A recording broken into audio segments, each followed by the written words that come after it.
The following program is a collection of stooges talking about happenings in the sports world. It is meant to be comedic informative. The opinions expressed on this show do not necessarily reflect the beliefs of their peers, their boss, or ESPN.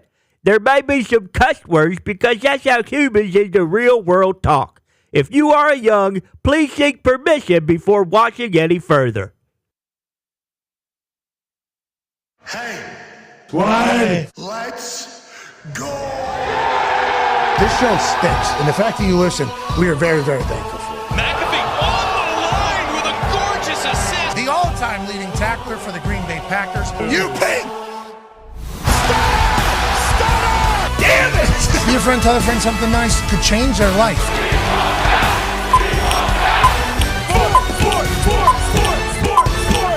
Hello, beautiful people, and welcome to our humble abode, the Thunderdome, on this Overreaction Monday, September 23rd, 2024. This program starts now. Football is awesome, and there's a lot to talk about, and I'm lucky to do it every single day right here in this glorious Thunderdome alongside a 9-year NFL vet, Darius J. Ball. One half of the hammer, Dahn. Cowboys AP Tone, who does have an AP vote. Yeah, I do. I wonder if anything that happened this weekend is swaying him early and who he's going to pick and choose to be able to celebrate with a trophy at the end of this season. We shall see. And the Toxic Table is here at Boston Connor. Great hat, pal. Hey, thank you very much. Great fit on you as well, Pat. Not as good as whenever I was in Oklahoma. No, not even close. Respectfully. I felt very good about that particular costume. Thank you to the great people of Oklahoma for being so incredibly hospitable. Thank you so much to Tone Diggs for allowing me to wear his cowboy hat, the straw hat out there, which I was told by the locals that if I was wearing a felt one instead of a straw hat one, they would have made fun of me because it's way too hot to be wearing the one that I was wearing on Friday in my show because it was cooking me. Sure. So shout out to Oklahoma. I'm very thankful for them. Shout out to South Carolina, the Cox, which it says right there on your forehead. Why don't you go ahead and What's that?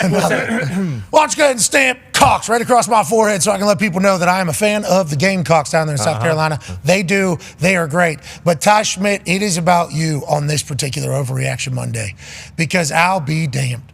Malik Willis and the Green Bay Packers are rolling. Is there a quarterback controversy in Green Bay? Think so. Another big-time win, obviously, this week against the Tennessee Titans. Ty, you got to be feeling on top of the world, pal. There's no way this is how you would thought this would go with 5 seconds left in that opening game whenever Jordan Love gets hurt. And it appears as if maybe the season that we had high aspirations for, high dreams of, because how Jordan Love played last year was all going down the drain with 5 seconds left in the opener in another country. Now, feels like you're walking in here cock of the walk, pal. Ty, you got to feel great right now. Yeah, on top of the world would be an understatement, to be quite honest with you. Because like you said, after that first game in Brazil, you see Jordan Love go down. Everyone has talked about Malik Willis a certain way, and I hadn't seen him play yet, for the Packers. And you're immediately thinking, we hear all these stats, hey, you go 0-2, you go 0-3, guess what? You're not making the playoffs, especially when you're in a very tough division like the Packers are. But I would really like to start today by just giving Matt LaFleur his LaFleurs. All you want to give him is the flowers. Yeah, I would, because I have said a lot of disparaging things about him in the past, whether it's, hey, this guy's not a head coach. All he knows how to do is call offense. He doesn't have he doesn't understand how to actually run the whole team. He's one of these new school dudes who doesn't care about the other stuff. And he does care about the crowd. Yeah, he does. He does care about the crowd. Which is, again, something that has driven me nuts in the past. But what is today? September 23rd.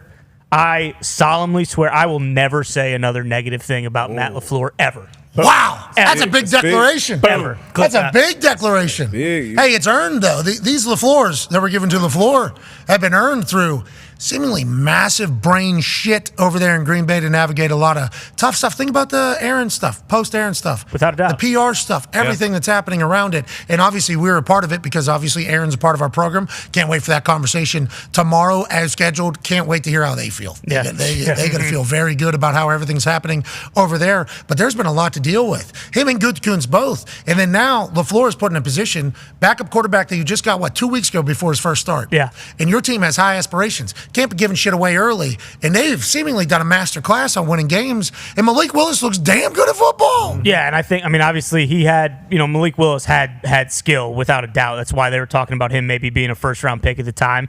But when you watch like the actual, it's a LaFleur masterclass. It really is. First play of the game here, they're doing the little, fake toss.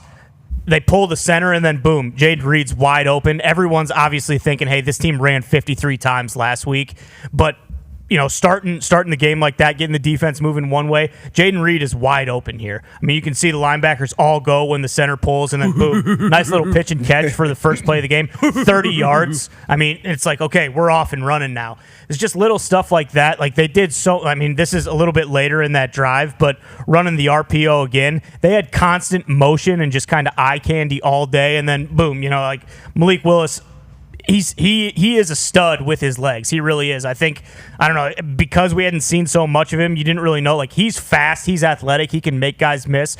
But same deal. And then they got, 85 Tucker Kraft there. He arcs out, and you can't, in the red zone there, it didn't really happen as much. But every single play where they were running that read option, they were basically letting the DN crash down, taking that H-back out, like right here, and Malik Willis was running with a lead blocker every single time. Like, they don't do this kind of stuff with Jordan Love because typically, we've talked about it in the past, like, he can run, but they want him in the pocket. They want him making throws downfield. But this type of stuff just blocks exactly. And then like their receivers blocking downfield, like it's just an attitude thing. And then because they're doing so many RPOs, constant motions and stuff like this is later in the game, little fake RPO there or fake read option, and then boom, you got Emmanuel Wilson, just easy pitch and catch again for the touchdown, blocking downfield. They just we talk about, you get these backup quarterbacks in, and a lot of times it's like, well, hey, guess what? We're not going to simplify anything. We're going to run what we always run. We're not going to dumb down the playbook for him. But it's very evident that LaFleur was doing stuff that he knew exactly what he had to do to make sure that Malik Willis would be successful in these two games. A lot of easy throws early on to kind of get him in a rhythm, get him going. The running game, obviously. And then there's so much movement pre-snap. There's so much eye candy that all day Tennessee was, they're going over to the left side, selling out on a fake, and then the Packers are running the play to the right, and it's wide open. So, really, yesterday was like a true masterclass in offensive football from LaFleur, and Packers fans are very appreciative. Yeah, Titans are the only 0-3 team. They stink. I just don't want to. Damn. There could be more after tonight. Let's not get crazy. The Jags and the Bengals are obviously playing this evening, so we could have more. But the Titans have not won yet under Callahan. And Will Levis is certainly something, which goes to the Packers. Packers seemingly got a good defense as well. Yeah, exactly. Very Jeff good. Halfley, they had 7 picks all last year.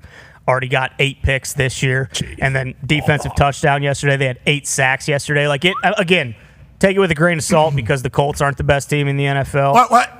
They got a big. We beat a very good Chicago Bears team in the Loud House yesterday. They got a big win yesterday, and then same thing. The Titans look like they certainly stink, but hey, guess what? You got to beat the teams that stink as well, and you got to do it in dominating fashion, which is what the Packers did yesterday, and it's why I'm very, very excited with Jordan Love coming back. And you should be pumped about LaFleur, and I would like to give him his LaFleur's for how he's handled everything post-game. Last week he was talking shit, swore a couple times. Mm-hmm. Yeah. They muted it. I was like, whoa, those eyebrows have the capability of delivering those types of words? Those are naughty words. He did. Saw some spunk. And then yesterday had to handle a little bit of noise here, after beating the Tennessee Titans in Nashville. Here's LaFleur while he's addressing the media. Happy for our guys and proud of their effort.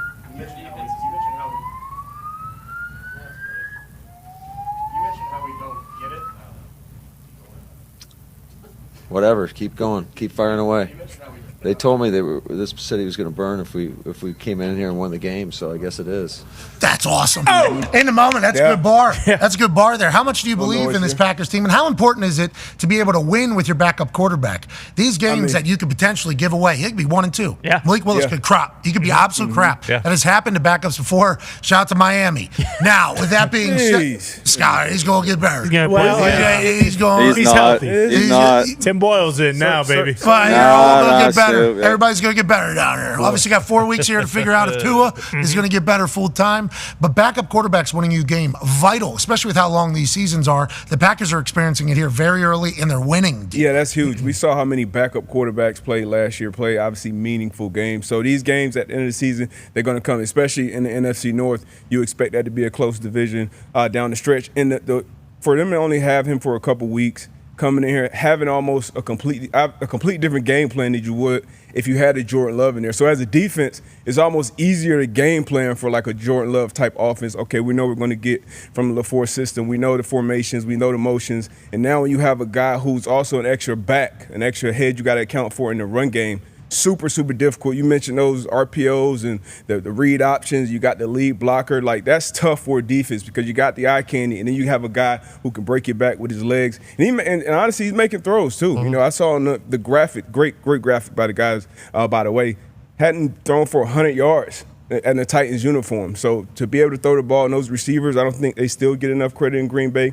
They go up and make big-time catches, started off with Watson making a big one. So I'm thoroughly impressed with what LaFleur has done on the offense side of the ball. And then Jeff Hafley. I didn't know much about him as far as I know Richard Sherman and some other guys spoke highly of him once that hire was made. We know how crazy Joe Barry was driving you the last couple years. And they got game records on that side of the ball. They paid Xavier McKinney a ton of money. He's already paying dividends. We know who Alexander is when he's playing his type of ball, taking that pick six back. Because Will Levis was making some throws early on. He was making some plays. But when you have plays like this and scoring on defense, when you have a backup quarterback especially, that's huge for this team. Yeah, they're coming together all three phases, baby. Seemingly dialing it in. Congrats to the Green Bay Packers fans who every year seemingly have something to root for. You know, always have hope. There's some teams are already losing them. Some teams are already losing them. What? You know who is not? Who's that? The Chiefs, con man. The Chiefs is still the Chiefs. No, the big time win in a close game against the Atlanta Falcons. And boy, the internet is a buzz, con man. Yeah, Chiefs are still the Chiefs because these gosh darn refs are wearing KC jerseys, basically. Yeah. No. Great. I mean, I'm a Patriots fan, so it's a little interesting coming from me because I got to live with that for 20 years. But the refs aren't on our side anymore. Damn it, they're on the Chiefs side, and I hate it. And granted,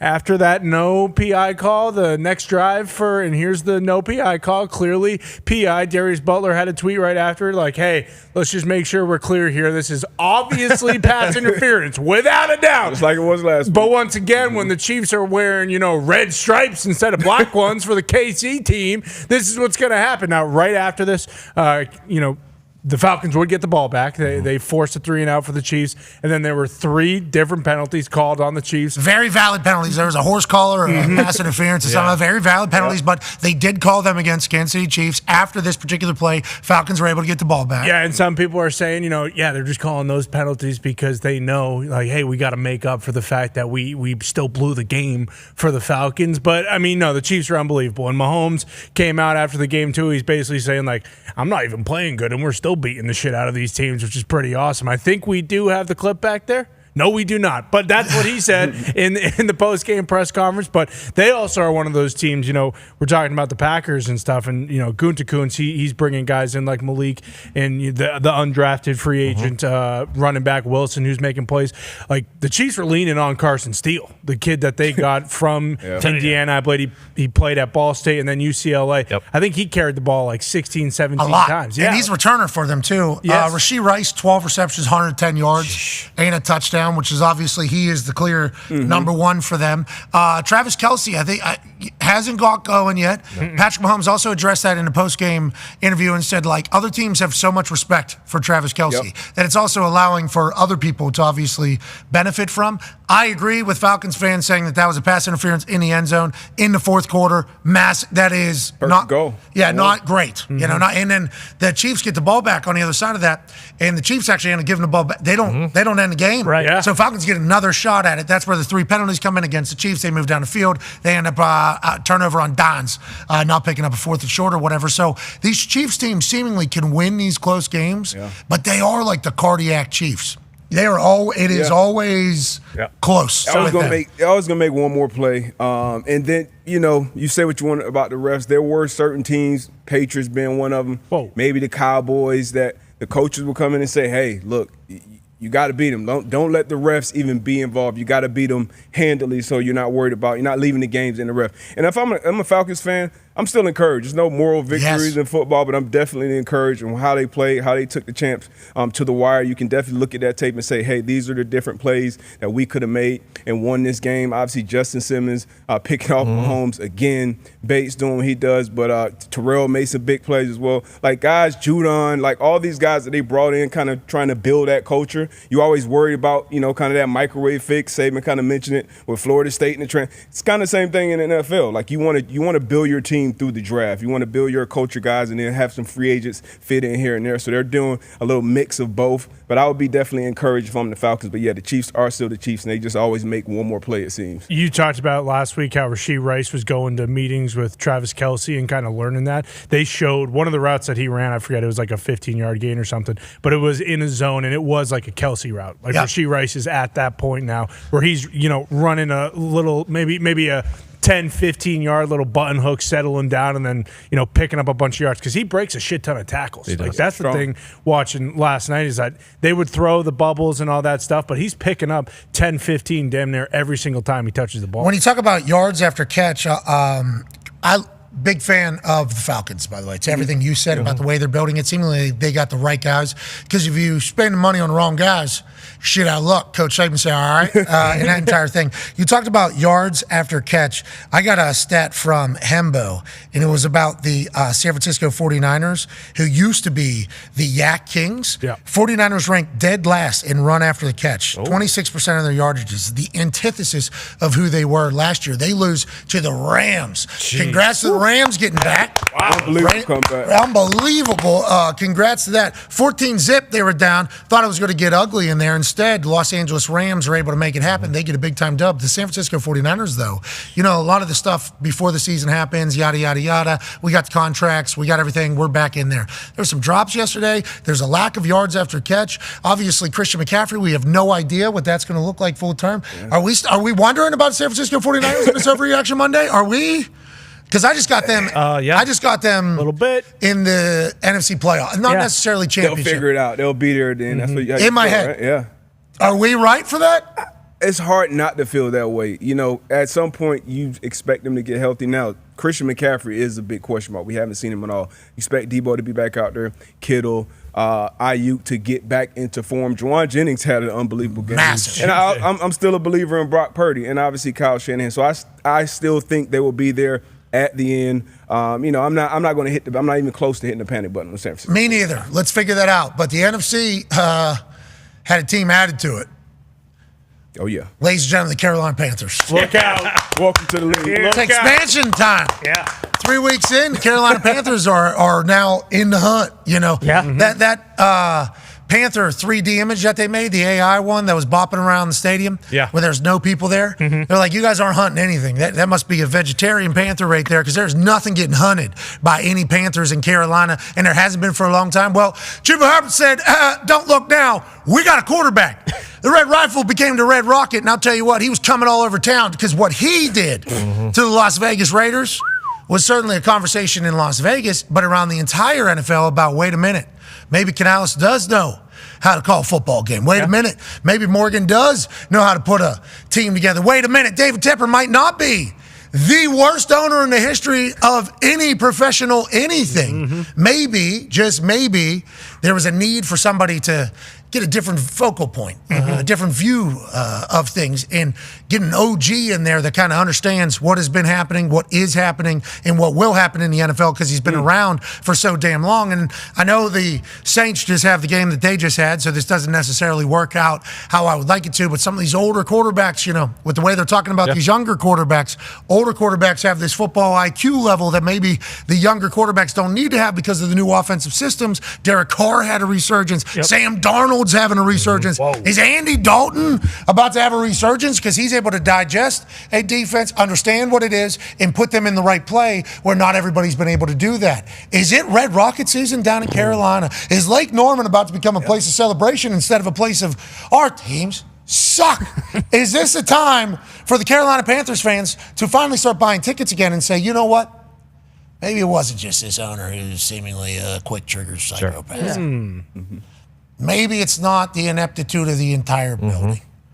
maybe we just weren't getting a good look at it for a little bit, and now they look like a brand new team. Swagger, moxie, obviously a massive win over the Raiders, and the Raiders head coach is questioning their entire culture, and we'll get to that in a matter of moments. But the Panthers all of a sudden back in conversation for playing football. Yeah. It's pretty big. That's all. I'm so happy for Luke Combs. Think about what Luke Combs doing. Oh, my God. Long neck eyes, cold beer. Right to the gullet after watching the Carolina Panthers do their thing. I'm happy for them down there. Yeah, I'm happy for Andy Dalton, happy for Canales, Dan Morgan, all the guys. Saw them after the game in the locker room. You know that post-game, that post-locker room feels like after a big win. We all kind of expected on the stage that they were going to inject some energy into this whole team, this whole franchise once they made the move, because regardless of the results, you have to be competitive in this league week to week. And they said, hey, the season's slipping away. We got a guy. We got to put a new guy in there who's going to give us fresh. We know Andy Dalton can play good football. Now,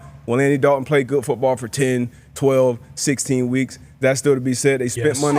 Yes. What are you saying? He got 11 games multiple times for the Bengals. Sometimes no indoor practice facility. We've seen him go to the playoffs plenty of times. And he still got weapons. Obviously, Deontay Johnson, career high. We saw Adam Thielen still making plays. We still haven't seen kind of Leggett be who we expect him to be. Chuba Hubbard obviously getting going. So you see that money spent on the offensive line. So, once you get that energy and that confidence, even the defense, played better to the point where, as you mentioned, Pierce questioning the other teams, are they making business? So are they a good team? With Andy Dalton at the helm, that's a good football team. Is Dave Tepper a good owner? I can tell you. Has this guy put all the right things in place, to have a successful operation? Is that what they proved in one game against Las Vegas Raiders? I mean, we said it on Friday. It was like when they announced Andy Dalton was going to be the starting quarterback, boom, Carolina Panthers are going to win this weekend. Yep. Get a little bump. They're going to win this weekend. Because people forget, and he's kind of become like a punchline a little bit. Like there was that year where, they ended up, imploding in the playoffs, but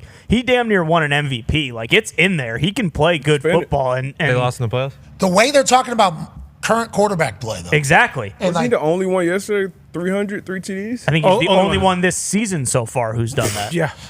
Caleb Williams went for over 100 yards in a loss. I didn't know he went for over 300 yards. 360. I was there. Didn't feel like it? I had no idea he went for it. Obviously, that's certainly something in the stat book. But yes, Andy Dalton, massive game for the Carolina Panthers. And I assume everybody in that building is very relieved. Yeah. Because there was a lot of different times where we were speaking it, and I assume if we're speaking it and the whole world's speaking it, everybody's feeling it like maybe we do have it completely wrong. Maybe we are just the worst team by far. And will we ever get out of this? Because once that dot starts creeping in, will we ever be able to figure this out? All of a sudden, your fans stop buying tickets. They stop showing up. Things stop being anywhere near positive. You get a win like this, and they say winning cures all, but winning like this gives them an opportunity to say, we have some. Yeah. Right? We have the ability. You got to credit him too for making them. That's a ballsy move. Move on from number one overall pick from last year. In week 2, you say, all right, we got to make a change. So you don't say, hey, we got to still figure out if this is our guy. Nah, we got to keep this locker room intact. We make this change and we go forward. So you got to tip your hat to the Carolina Panthers, which is crazy to say. Panthers organization. They've been called maybe the worst organization in football history in this building last week. Well, not just football history, sports history. Right, not just football. Come on. Yeah. There's other professional sports out there. Across the board. It's not unwarranted, but to your point, Canales, think about how relieved he must feel. There must have been some sort of thought man, was this just Mike Evans, Chris Godwin, and Baker Mayfield? Do I actually know how to coach this shit, or is my system just completely bullshit? First time head coaching, is my message landing? Yeah. It's not. Yeah. Wow, we don't look anything like it's landed. And then whenever it certainly feels like it, and then whenever he talks about moving on to Andy Dalton from Bryce Young and put him, and I guess there have been calls for trades, but they've said no, they would like him to be a backup quarterback, which might be good for Bryce Young ultimately to see the offense have success. That might be huge for him. But he said in there, I have to be able to stand in front of the room and deliver my message. Boom. And it's at every position, not just quarterback or whatever. And it's okay, that's Canales saying, I don't give a shit. What you've done, where you've done it, how you've done it, how you got here, how much you're being paid. We need to figure out how to win games here. And then Dan Morgan comes in. He's like, you're fucking right. Yeah. And then Tepper's like, can we not suck one time? Yeah, please. There it was. Congratulations to all of them. Yeah, awesome. We've said a lot of damning things about that organization. So many. Warranted. We do apologize. Yeah. Their organization now is making other organizations question who the hell they are. To D-Butch's point, here's Coach Antonio Pierce after the game against the Carolina Panthers. that the team just didn't seem to show up tonight? No, they didn't. I think as the game went on, I don't think it was a team. I think there was definitely some individuals that made business decisions. And we'll make business decisions going forward as well. Okay, so that's never good whenever you're head coach. And obviously Antonio Pierce, who's a former player and the type of player he was, is going to speak differently than most head coaches whenever they're at a press conference. But we will let you know, within a locker room, anytime somebody calls out somebody's business decision being made and it doesn't work out good, not good. Sure. Like that is a very slanderous thing to say to somebody. Oh, we're making business decisions out here. That's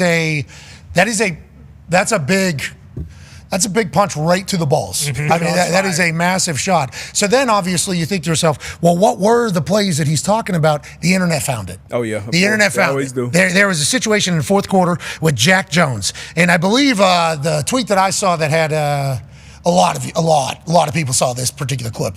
Said something about, like, why would Bill Belichick cut this guy or whatever? And then here it is, fourth quarter, 33-15. Obviously, you're Dahn 708, and that's what a business decision looks like. Okay, that's what a business decision looks like. Yes. Now, did he think that tackle was being made and he didn't have to help and he saves himself from a potential injury? Certainly. But what he's doing there is making a decision that is good for his business as opposed to the team's business in shooting his hip in there. Are we worried about the Raiders? Because we know Max Crosby is going to be an absolute dog. Antonio Pierce feels like he's trying to build it. Jack Jones not hearing a message. This is one play. How should we view this entirety, you think? We always talk about when head coaches are speaking, they're speaking to their team, they're obviously speaking to their fans, they're speaking to everyone. So you hear it loud and clear. You get the message. And Jack Jones, look, you're a cornerback. He's not the biggest guy in corners. That's not what you're getting paid to do. You got to make it look like you're trying to get in there, especially in the fourth quarter. If this play was in the first quarter, first drive of the game, it may not be as big a deal. In this fourth quarter, you're losing the game. Okay, guys aren't playing hard because coaches, scouts, GMs, they'll watch that tape and they don't care what the score is. What does the effort look like? What are the guys doing? Teammates as well. Like, what are the guys doing? Are you getting in there? And sometimes you don't want to always throw your full body weight in there with 3-4 guys coming at you the opposite way. So I get it from that standpoint. But you got to get in there. You got to get dirty. Once that crack block goes down, when you saw the play, wide receiver goes down, and as that cornerback, you know immediately you got to replace. It's a crack replace. High school, college, whatever level of football you play. As soon as Leggett goes down and makes this block, now you have to have good eyes if you're in man coverage because you can't fake that and then go upfield. But as soon as those hands touch, you got to get outside in and take your shot. We talked about it last week, talking about defensive football. So right there, you can't be waiting. Just get in there, take your shot at that outside leg, and you eliminate 5, 6, 7 extra yards on this play. So but to your point, that is damning when you hear that from the coach, especially talking about, defensive and offensive players, because making business decisions usually is turning down contact. In football, violent, physical sport, you never want that tag on you. Yeah, and with the way Antonio Pierce, I think, is coaching and viewing things, it's a linebacker. I don't know if he wants you to be soft on your team. I don't think so. That's a linebacker. That's a former captain, D'Amico Ryans, Gerard Mayo, like all these guys, when they take control of the teams, that's the message you're getting. Now, to Jack Jones, though, also, corners got to be on the field every single time. Corners built like Ferraris, not built like, Ram trucks. Right. So throwing yourself into a situation, kind of playing that game, just like undersized wide receivers whenever they decide to slide as opposed to take a hit. Some people judge them like, you don't look tough. It's like, well, we'll see if I'm still playing 6-7 years from now or if I'm not. There's like a fine balance. Oh, yeah. So I didn't want us to dunk on Jack Jones like that because this is but the head coach saying it and then that becoming like one of the main talking points of like Raiders Nation on the internet, they got to put the butt out, got to nip it in the bud. Yeah. Good luck over there, Raiders. You'll figure it out. Good luck. That's his guy, too. Jack Jones is Antonio Pierce's guy. Yeah, he's been coaching him since high school. Antonio Pierce was his coach in high school. And so mad, State. Antonio Pierce. Oh, so God. Yeah.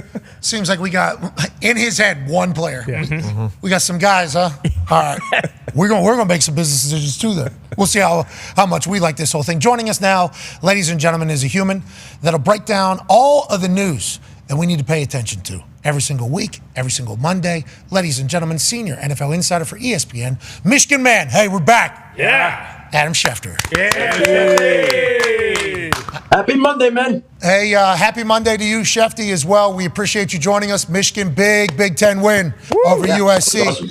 I would like to let you and all the Michigan faithful know I went back to doing what I did last year, all Game day, if you listen to my speaking, talked about how good I think your team's going to be, how everything's going to go. Then I picked against you. And you win, just like last year. So you got to know where I'm at, actually. Okay, Michigan people. Right. But I was happy to see that out of them. Let's talk a little Sunday football. Any injury we should focus on the most? Justin Herbert, maybe. Let's start in Pittsburgh, Pennsylvania. Yeah. Cam Hayward lands on Justin Herbert at the end of a tackle. Seemingly, I don't know if it gets twisted or if it gets kneed or whatever ends up taking place. He ends up exiting. Obviously, they got a massive game coming up. He's a focal point. They said it's just sprained, just injured. What's up with Herbert, and what should we expect there? He aggravated the high ankle sprain. I think it's exactly what the Chargers didn't want to have happen, which is why they went into this game with 6 or 7 different hypothetical quarterback plans that they were thinking about doing. They didn't decide that they were going to go with Harbaugh and Herbert until pregame. I'm calling Harbaugh Herbert. They didn't decide they were going to go with Herbert until pregame warmups when they saw how he was feeling, how he was looking. He was standing on his toes. He was going through drills. And then this happens during the game, which to me, what it means is we're going to get another week of questions about Justin Herbert. You saw him gimpy at practice last week. If he practices this week, I would imagine it'll be the same. And my guess early on, let's see how he heals, is that with a huge divisional game against the world champions in Los Angeles with a team coming off a loss, that Justin Herbert, as tough as he is, a guy who's played with a torn labrum, played with broken ribs, played with plantar fascia, played with the high end, he's going to find a way to be out there again. That's my early read on it. We'll see how he does during the week, but it's going to be another week of tracking Justin Herbert. Okay, and Coach Harbaugh, obviously, he is not qualified to talk about him. When will we actually get an answer on Herbert? Just game day like we did yesterday? Well, again, let's see how it goes. Again, we'll see how the week unfolds. My guess is it'll be the same kind of thing where he's listed as questionable on Friday. They're not going to decide until they get closer to game time. Like, do you think they're going to rule a guy out who's this tough in advance unless he's really hurt? I don't. So, again, I think this week will unfold in a similar fashion to last week. Okay, let's talk about Devontae Smith for the Philadelphia Eagles. Massive win in New Orleans. Congratulations. Dude. Congratulations. Hey, Goddard was floating out there. Dallas Goddard was floating out there. What do you have, 11 receptions or something like that? 10 for 170. 170 yards, obviously massive one in the fourth quarter right here. Little drag route, miscommunication by the Saints defense. And Dallas Goddard is off to the races. Is that Noah Lyles in the hundo without COVID? No. Oh. Gets tackled. They would obviously go on to score, and the Eagles get a big-time win. But one of the biggest plays in there was Devontae Smith getting his head. I mean, one of the biggest shots I've seen in some time, just because the amount of momentum that was going one way and then boom, the other way, helmet off, obviously out, and then jump on top because the ball was out. CJ said it was one of the dirtiest hits he's ever seen. I assume the Saints would say differently. What is the update on Devontae Smith? How should we be viewing that?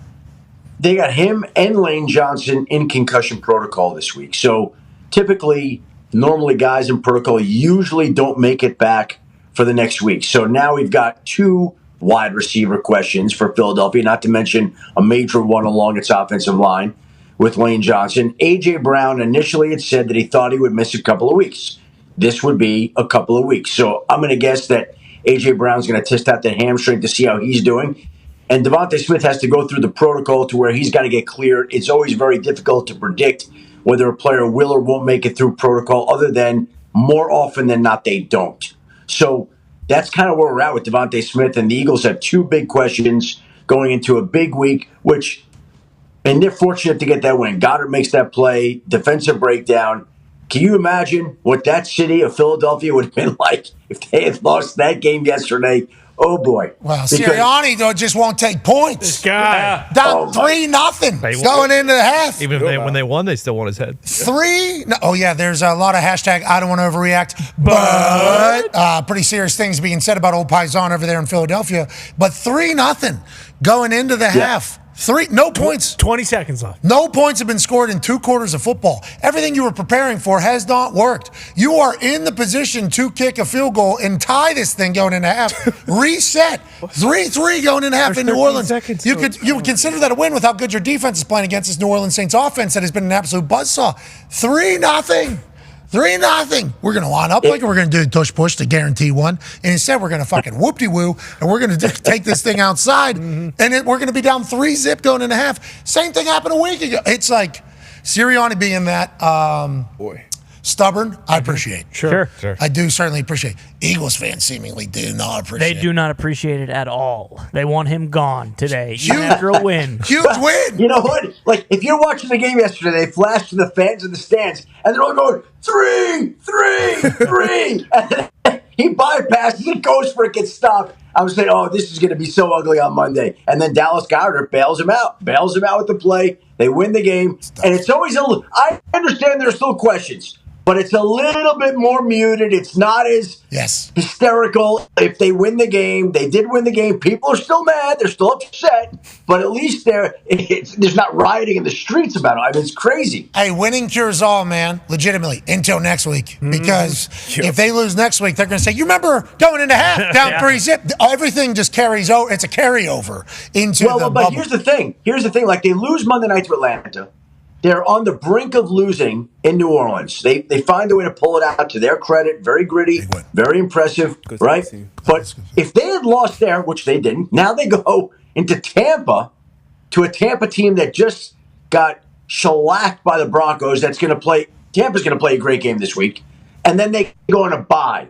So you can begin to let your mind wander where these things could go if they lose to Atlanta, they lose to New Orleans, they lose to, oh boy, it'd be ugly. Instead, Dallas Goddard, son of a bitch, striding out, doing his thing. Jalen Hurts, massive game-winning drive. Congrats to him. Put that under the belt in the resume, because we have to remember that every game you could lose, you could win. That's right. And they did. Congrats to them. Saints, I bet you they're wondering what the hell happened. They are. Yeah. We were wide open all of a sudden. Now we're back to CJ said, we know who that quarterback is. We all do. That was kind of a shot. Derek Carr needs not to listen to that. Right. Don't be listening anytime CJ is talking about you. I think that is probably a good life lesson. Let's talk about another team that is dealing with an injury at quarterback position this time. D-Butch got a question for you, Schefter. Talk about doom and gloom. It's kind of looking like that for our Dolphins fans. All I've been seeing relate to us are butt cheeks all over my timeline.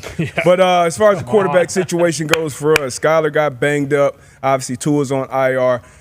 Do you have any information? Maybe are we working the phones, trying to get a trade, trying to sign a guy available? Any information there as far as what Miami's doing with their quarterback situation going forward?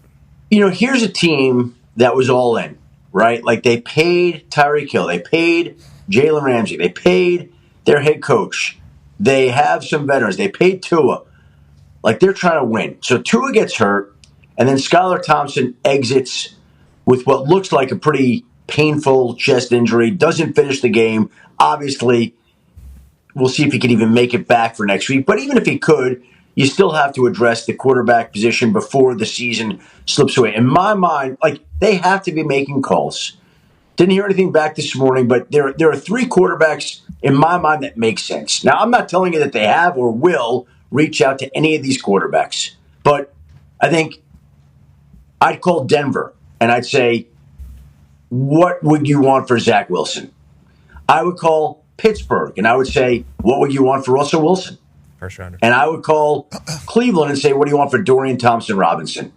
Because they have to save their season here. And it doesn't look like they can. Now, maybe Tyler Huntley can step in relief here and stop the bleeding and get things back in order. But I like him. But to me, they have to look for another quarterback too. Agreed. And those would be the guys that I would be looking at if it were me. Okay, so Tua is IR for 4 weeks. 1 has already happened, so 3 more games he is out for, at least with the IR designation that the team put on him, so that he can have ample amount of time to figure out whether or not he wants to play football this season or football ever again. Is that still the acting? And has there been any development in that world, or are they still just buying time to see how healthy he gets, Tua? You know, he was supposed to meet with neurologists last week, and the schedule got kind of mixed up, and neurologists were busy, and so those appointments. A lot of brains out here. A lot of brains, D-Bud. You guys, everybody's shrugging their shoulders, disgusted here. You think he's a neurologist? You're just easy to book. Well, Tua was too busy going to Disney on Ice, I guess. No, well, the neurologist's brain was looking at another brain because there was a much more prevalent thing because they got 4 weeks to work with. Can't find a head doctor anywhere? Brains are always on fire. No, they said, you know, you just go to the game. You go to Seattle and just carry on with everything you do if you feel okay. what they said. Flying something too, isn't it? Because Yeah, altitude you'd and think pressure. so. Yeah. How about this? I had to fly 10,000 feet all the way home from Oklahoma. Sorry, what? Haven't even talked about this. We haven't even talked about this. No Wi-Fi. 10,000 feet. Well, it came and went anytime we hit the wind. It's 10,000 feet and above, we got Wi-Fi. 10,000 feet below, you don't got Wi-Fi. St. Louis had quite a little storm on Saturday. I was in the middle of that thing, 10,000 feet. Couldn't go any higher because there was an oxygen leak in one of the tanks. Oh, What? that's safe. In the So plane? overnight, so I guess we weren't allowed to get to a certain altitude because if we would have needed the oxygen, it ain't there because it was leaking all night. So we flew at 10,000 feet from Oklahoma, 2.5 hours, all the way to Indianapolis. I saw every fucking town, every single one. That is your worst nightmare right there. Whoa, couldn't get out. So as soon as they tell me this happens, the planes that we fly in can get to 40,000 feet because that's where smooth air is. Yeah. That's the only reason why I fly in those planes. We are handcuffed at 10,000 feet. Hitting treetops. Due to FDA regulations or whatever the fuck it is. Whatever, I forget what it is. So we're doing it. I said, as soon as they tell me that, I go, any storms on the horizon? Because we're not going to be able to get around them, right?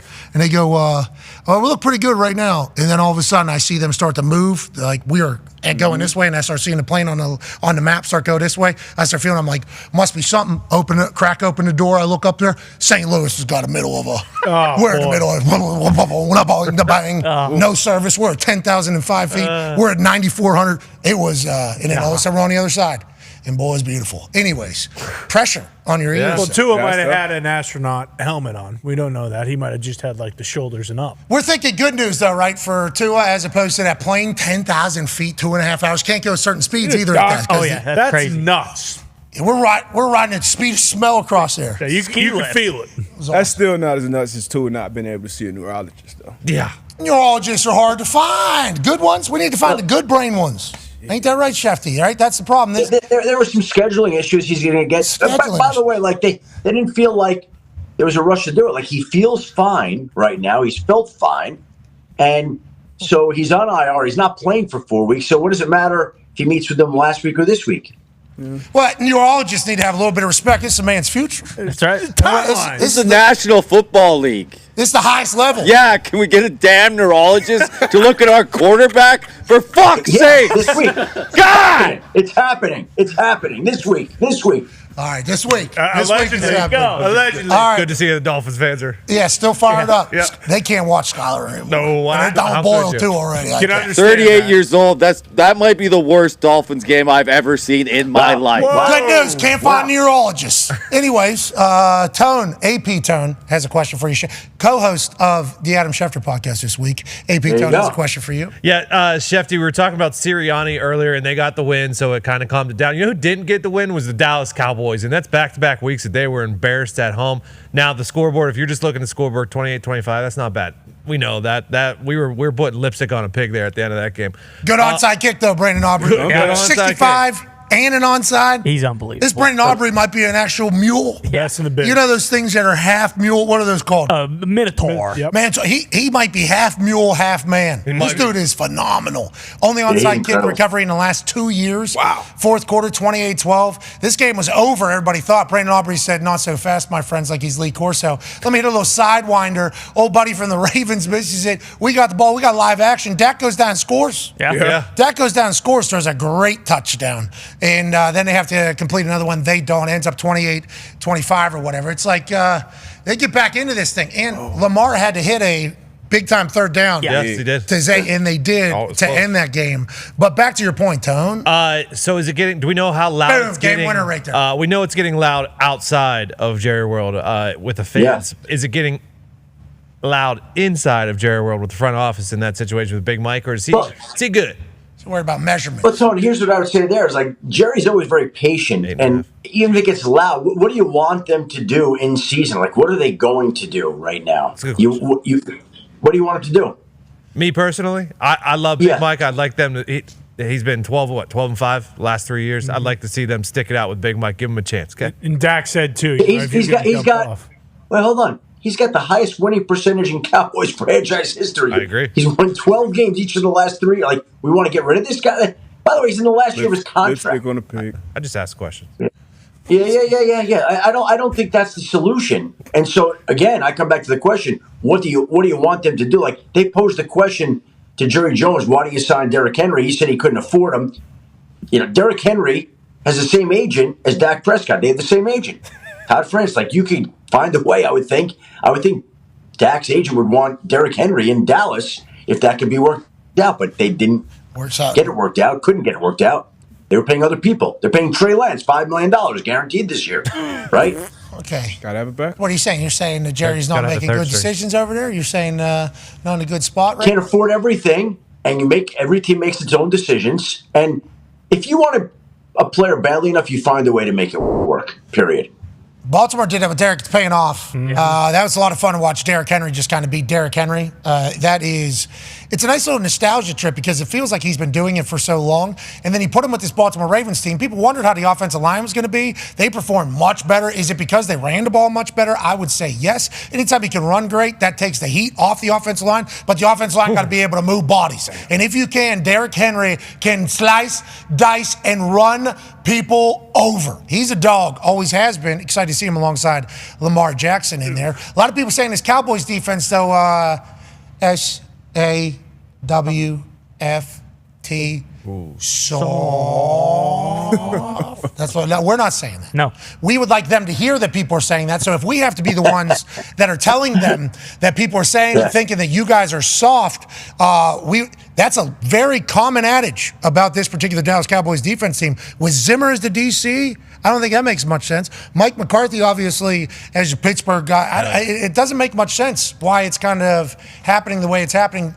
Because they're just getting beat up. Yeah. They're just getting beat up by teams. Did you see what Rex played? Did you see Rex in the pregame show yesterday on Sunday Countdown? He played this clip of the Cowboys defense not adjusting and being outmanned. And then the same thing happened yesterday. The exact same thing that he showed happened again yesterday when Lamar rolled around the corner and ran in for that touchdown. It was very similar to what happened. Here's the play. They get the numbers. He's outside. And nobody's near him. Like, how could that be that this guy goes in there untouched like that? It's a little odd. And the same thing happened a week earlier with Alvin Kamara and the Saints going to the same side of the end zone, by the way. And you know Lamar's going to do that. Yeah. That's like we're playing the Ravens' first install. We are going to have to read the option here because Lamar Jackson's going to have us frozen. Micah seemingly went down with the run. Nobody picked up Lamar. And, he could have ran that if the field was 95 yards wide. Yep. That thing's good for the eternity of it. And the Ravens did dominate there. Dallas Cowboys come back late. Maybe that's something to hold their hat on. Yeah. The big cowboy hat down there. That'd be cool. The big cowboy hat. Short week for Dallas now. Thursday night in New York against the Giants. Who would have thought that would be a big game, but it is now all of a sudden. Fresh off at Daboll and Daniel Jones telling people, we know how to play football still. Malik Neighbors maybe becoming a guy. Can't wait for Thursday night. Before we get to tonight's games, here's an injury graphic from everything that happened yesterday. Is there anything you want to maybe clarify or talk about maybe being a little bit longer than expected? Concussions, obviously, we know it's a whole testing thing like that. I think there was some news about Wyatt Teller that just came out maybe this morning. Bosa, how he's doing. Anything you want to clarify there that we need to think about? Well, the one thing that's interesting there, I know Tone's not going to be happy about it, but Troy Fautano, that's a bad one. Yeah, that happened. That happened Friday in practice, and Pittsburgh's offensive line is missing 3 regulars here, and it's just been a tough run for those guys. I'm looking at the rest of them coming right now. Coming in a lot, Haas. Uh-oh. Yeah, it's you got a couple of Chargers offensive linemen. That's not ideal either. Joe Alt and Rashawn Slater, right? So that's not great. And with in addition to Herbert. Yeah, all right. So you got no updates on anything, Chef. That's what I just heard. Well, chasing ambulance. Yeah, okay. Mondays we're chasing ambulances. No, a lot of injuries, though. The injuries continue week 1, 2, and 3. There has been a plethora. I genuinely, I am starting to realize that maybe it is I don't have a dream catcher. Maybe. Because I had that dream, and I thought I had a dream catcher. So I thought whenever it came and said there's going to be no injuries this year, maybe it was like a sign, you know. But instead, I don't even have a dream catcher, it turns out. Lying to you. Yeah. Well, there we go. I thought it was a dream catcher. It was a hanger. I had a good shirt on. I wish you did. I need to get a dream catcher Hell yeah. because there's a lot of injuries right now, and I don't like that at all. Talking about tonight now, shall we? Connor has a question for you. Yeah, Schefter, any updates tonight between the Jags and the Bills? Anything we should be looking for? And then when it comes to the Bengals, T. Higgins full go, or where are we at in those 2 games? Well, he feels he feels ready. He was off the injury report, so I expect that they're going to play him as much as they could play him in his first game of the year, coming off the hamstring injury. I don't know that it's a full game, but it's going to be a lot. He'll be out there tonight making his 2024 regular season debut after missing the first 2 weeks of the season. Obviously, Jaden Daniels yesterday for the first time this season. We had a rookie quarterback throw a touchdown pass, Caleb Williams to Roma Dunze. That was the first rookie quarterback this season to throw a touchdown pass in 3 weeks. Jaden Daniels gets the chance to do it again tonight. Terry McLaurin coming back home to the Buckeye State. They want to get him more involved in the offense because he's been very silent the first couple of weeks. The Bengals defensive line, a lot of injuries. You'd figure that the Commanders are definitely going to try to use Brian Robinson there and exploit that. We have the first game tonight, Jacksonville, Buffalo as well. Monday night doubleheader. Buffalo Bills have some extra time to prepare, having played last Thursday. Gabe Davis comes back to Buffalo for the Jacksonville Jaguars. Speaking of rookie receivers, Brian Thomas has been great for Jacksonville so far. Another standout from the first-round draft class here this past year. And we got 2 football games tonight, which should be great. Yeah, absolutely should be great. Are you going to be bouncing around? How's Monday Night Countdown look here? Are you guys in the studio? We're in Bristol. We're in Bristol for the next 2 weeks because doubleheader this week, doubleheader next week. Bristol. So you got crews at each game, but Monday Night Countdown will be in Bristol the next 2 weeks. All right. Well, I hope you have a great time up there. I hope you guys have a phenomenal show. Can't wait to watch both of these games. Orlovsky, I think, is on one of the calls. Yeah. Really? And then Joe and Troy are on the other call. Is there a Manning cast as well? I don't think there's a Manning cast during the doubleheaders, no. Ah, shoot. Yeah, I would like to see Peyton kind of still be in his full uniform, you think, for that morning? Him and Eli are practicing their Broadway musical stuff in the 2 weeks that they have off. Hey, those are pretty good commercials. Not bad at all. You're the man. Ladies, hey, what'd you get? Information? Hold on. Dolphins acquired Malik Willis. No, all good. All good. Somebody from the Commanders here, so all good. What'd they say? No, just checking in. Just like, hey, They say, how hi, are you? hello, we played tonight. You know what? They got a lot of time in the hotel sitting around, right? So it's all good. All right. Shout out to DirecTV deal getting done. Yeah. Probably watching this. You have anything to say about the person that just texted you? Like, just kind of discreet? You don't have to say the person's name. You can just say a message to them. Good luck tonight. Oh, how do you say that? Was that like front office there? Was that a coach? Was that a player? He thinks that Can you say it one more time? Can we get it one more time for that person that's watching? Yeah, let me see if I can get this just right. Ready? Yeah. Good luck tonight. Oh, that's a front office. Yeah, that's an executive. That's a front office. Ladies and gentlemen, Adam Schefter. That was, we got real. It was stern. Yeah, it was stern. It wasn't a player. No. It's fair, too. I don't think it was a coach. Doesn't sound like a coach. He wouldn't be that stern with a coach. He was saying it to someone that feels like they need it, perhaps, as well. Whoa. Oh, something like a little lift. Yeah. Good luck tonight. You think Adam Schefter's going to make... Jeez. Yeah, that's how it sounded. All right, tonight, the Jags and the Bengals are looking to not be 0-3. The amount of stats that have come out, obviously, this past week and obviously into today about 0-3 teams having success are so low. So not that it is impossible. Obviously, with 17 games, there is much more possibility to make things happen because you have an extended week, another opportunity. Percentages you would think would change. Nonetheless, you end up 0-3, you're in a shitty spot, is what all of history has told us in football. Bengals could be 0-3. Yeah. Whoa. Think about that. Crazy. Bengals could be 0-3 after a night with the Commanders coming to town. Now, we know the jungle's going to be rocking. Now, it isn't the remodeled jungle that they're putting $1 billion into. Congrats to Cincinnati. Congrats. Gotta be cool. But if the Commanders come into Cincinnati and beat the Bengals and make them go 0-3, whoa, wow. There's going to be a lot of chatter about that, especially with the Jamar Chase situation and everything that took place this entire offseason. And Joe Burrow was healthy for the first time. Yeah. All training camp. What the hell happened? Instead, what I assume is going to happen here is it might be a wakey-wakey of the Bengals, in my eyes. There's a chance on Monday Night Football we see that. But if Daniels, Terry, and the Commanders come in there and get a win and put the Bengals at 0-3, that'd be a surprise. That'd be a very, very big surprise. I wouldn't be surprised. Really? No, 0-3? I wouldn't be surprised if Jaden Daniel runs wild tonight. Okay. So I appreciate that aspect on this particular game. Bengals being 0-3, though. Oh, that would be shocking. I mean, Ravens were pretty close. Yeah. You know, obviously, they tried to piss, and they have blown a lot of second half leads, but they were close. We would never expect that. But Yeah, I wouldn't be shocked. And they were more than touchdown favorites twice now. If they go 0-3, the Bengals, at home both times. Yeah, with the healthy, to your point, with the healthy Joe Burrow, you would never expect this team to be 0-3. But it's the National Football League, baby. Daniels could go in and win, and if they do, the Bengals 0-3, which is bananas to think about. A touchdown and a half favorites, obviously at home. How have the Bengals been covered? Go ahead. Well, there's that stat that it was sent into the group yesterday about favorites who are 5.5 points and up. They're like 13-2, or something against the spread, and then the teams straight up yesterday, I think we're 4-0. Okay, so speaking of that, Bills 5.5 point favorites at home against the Jacksonville Jaguars, who are also looking to avoid going 0-3. If this team goes 0-3, it's going to be fascinating how this guy's talked about.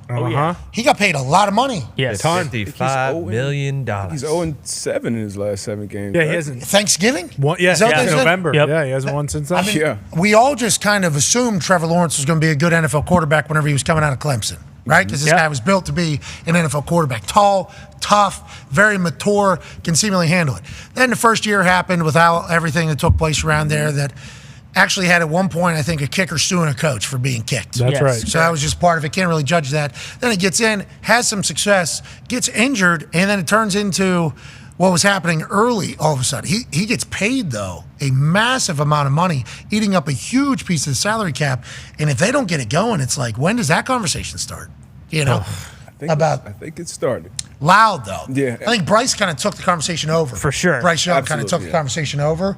And I'm not saying that I'm a fan of Trevor. I'm a fan of Doug down there. But, man, if they end up 0-3, it's like you're paying quarterback a lot of money to not win games. Into that contract, I can't even imagine what the numbers would be. You're stuck with Trevor no matter what. for quite a bit of time there. But then what happens? I mean, if they do lose again, like it's already kind of starting to, people talking about the Doug Peterson. Like, if this doesn't go very well and they don't have another bad season, miss the playoffs, and they end up having to get a new coach, then we're in the same deal. We're talking about his third coach in 5 years or whatever. Like, they need to. I mean, they were his last win was they were the best team in the AFC, maybe even in the NFL at the time when we were talking about it. And then what, knee injury? I think knee injury happened first. And then ankle, too. A knee, ankle, and then head, right? It was like back to back to back to back.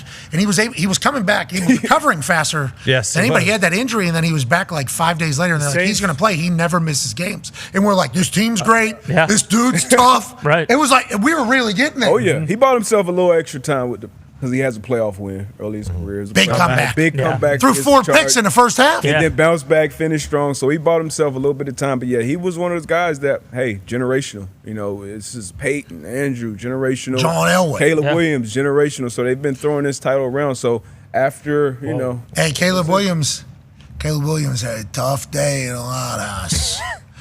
I know he threw for 350-plus yards. I don't remember that. What I remembered was him throwing it to our team. And then the boys coming and celebrating in the suite. Sure. There's multiple times. That was sick. They were having a good time. There for a little bit, that game was we'll throw the ball to your team, you throw the ball to our team, we'll throw the ball to your team. It was like Tennessee, Oklahoma there. Yes, it was. For a little bit, which was electrifying on Saturday night. And shout out to Oklahoma for being as hospitable as they were. Had to pick Tennessee. I mean, that just... right pick. Yeah, it had to pick Tennessee. That was not against the people of Oklahoma, who were incredibly kind. Cross got his hands on a few there. They were... I mean, Colts defense had a lot of shit talked about them. Loudly. Oh, yeah. They showed up seemingly. Get a big-time win. Shout out to the defense. Shout out to everybody over there. And that's a nasty pick. Jalen Jones. Tua was smart with the ball, too. Yeah, that first... Stop. That first one, you can't throw late to flatten the league. Ever. Hour 2 will be on the other side. Colts get a massive win in the Loud House. Look out. Whoa. Colts are hot. Yeah. Hour 2 on the other side with Bill Belichick and AJ Hawk. Be a friend, tell a friend something nice. It might change their life.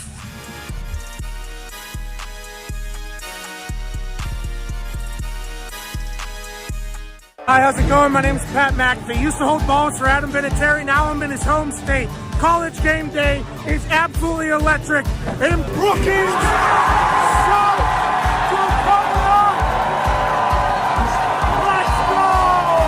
College game day has made the voyage to Brookings, South Dakota to experience a game with the best fans in college football.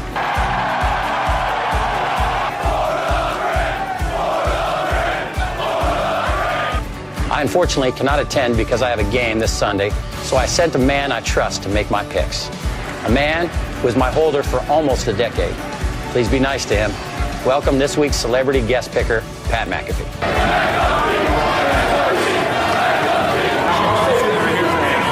Go big, go blue, go Jacks. Hosting Auburn. Yes, everybody saw this. The best fake punt in the world. What do you think, Pat? I absolutely loved it all the way up until execution time. That is not one we like to show in the brand headquarters and punting and kicking world. Oh, dance off. Oh, let's get weird. Yes. Duck that, huh? Bang! Right off the top of the dome. That makes it a lot easier when you got a dummy standing right in front of you like that. Running. He's Hayukin! Daniel Russo! Wax on! Wax off! Knee to the face! Yes! Serious. Go!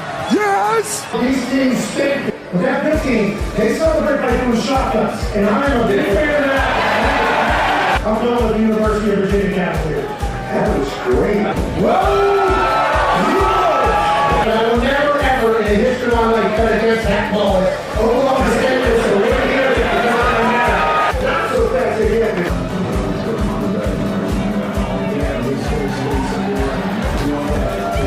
But I'm going with Trey. Please excuse my dumb friend Kirk. Look at this crowd. They've been out here since 4 a.m. College game day comes to town. They lose their mind. The population of this state is about 800,000. And when the Jackrabbits take the field, they're alongside all 800,000 South Dakotans. The Dakota marker was in Fargo for far too long. Today, 5 o'clock local time, the Dakota marker is back in beautiful Brookings, South Dakota. Terry School. They might be the Jackrabbits, but they're the GOATs today. Ladies and gentlemen, South Dakota State with the win. Give me that place in. No. Don't do that. No. The following program is a collection of stooges talking about happenings in the sports world. It is meant to be comedic informative. The opinions expressed on this show do not necessarily reflect the beliefs of their peers, their boss, or ESPN. There may be some cuss words because that's how humans in the real world talk. If you are young, please seek permission before watching any further. Hey, Why? let's go. This show stinks. And the fact that you listen, we are very, very thankful for. McAfee on the line with a gorgeous assist. The all-time leading tackler for the Green Bay Packers. You pink. Damn it! Be a friend, tell a friend something nice could change their life.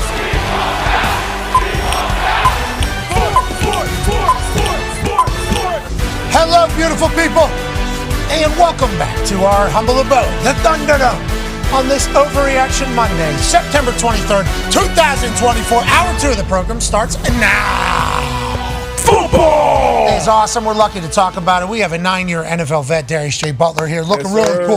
You got that Niners colors on. They lose. Oh, no. That's not my squad. Not worried about it. A lot of stuff going on. You do have a lot of teams. That is not one of them, but we all have massive respect, and we assume they will get back to championship form, even though we're proud of the Los Angeles Rams. Great. Yeah. One half of the hammer, Dahn. Cowboys, AP. Tone is here. Tone, do you guys have a quarterback? Yeah, we do have a quarterback, and there better be no questions moving forward about who that quarterback is. It's JF2. It's Justin Fields, because he's been unbelievable. Already has taken off all. Listen, there was some. Maybe like week 1, week 2. Training wheels. A little bit, yeah. Okay. Week You didn't 3. want to say it because it sounds too childlike. Yeah. Right. Week Because 3, Justin Fields is a grown-ass man. Week 3, the full playbook was on display. Justin Fields was looking awesome. He threw his throwing right. He was throwing left. He was throwing over the middle. He was throwing deep. Listen, we are all the way. And with the best defense in the league, yeah, it feels good. Some Chicago Bears fans are saying, this guy's great at football? What is what the hell happened? How did we end up in a position of watching this guy go to Pittsburgh and become their number 1 guy? Now, Russell Wilson going into the season, we all assumed would be the starting quarterback. Justin Fields will have an opportunity to learn from Russell Wilson and maybe get the things that he needed whenever he was in Chicago. How to handle behind the scenes, team meeting, maybe how to break down a defense a little bit better. Russell Wilson would teach Justin Fields all these things, and maybe Justin Fields will be the quarterback of the future for the Pittsburgh Steelers if it all works out well. Instead, Russell Wilson was pushing a sled too hard, strained his calf, missed all the training camp. Justin Fields got into Artie Smith's offense, and Artie Smith started calling this thing for him to succeed. Early, a lot of runs, not that many difficult throws. Let's move him out of the pocket. He can throw the ball deep well. Let's get George Pickens wide open. Now, they're throwing timing routes over the middle. They're throwing it outside. Artie Smith still taking advantage of the run. The Pittsburgh Steelers are still a physical team.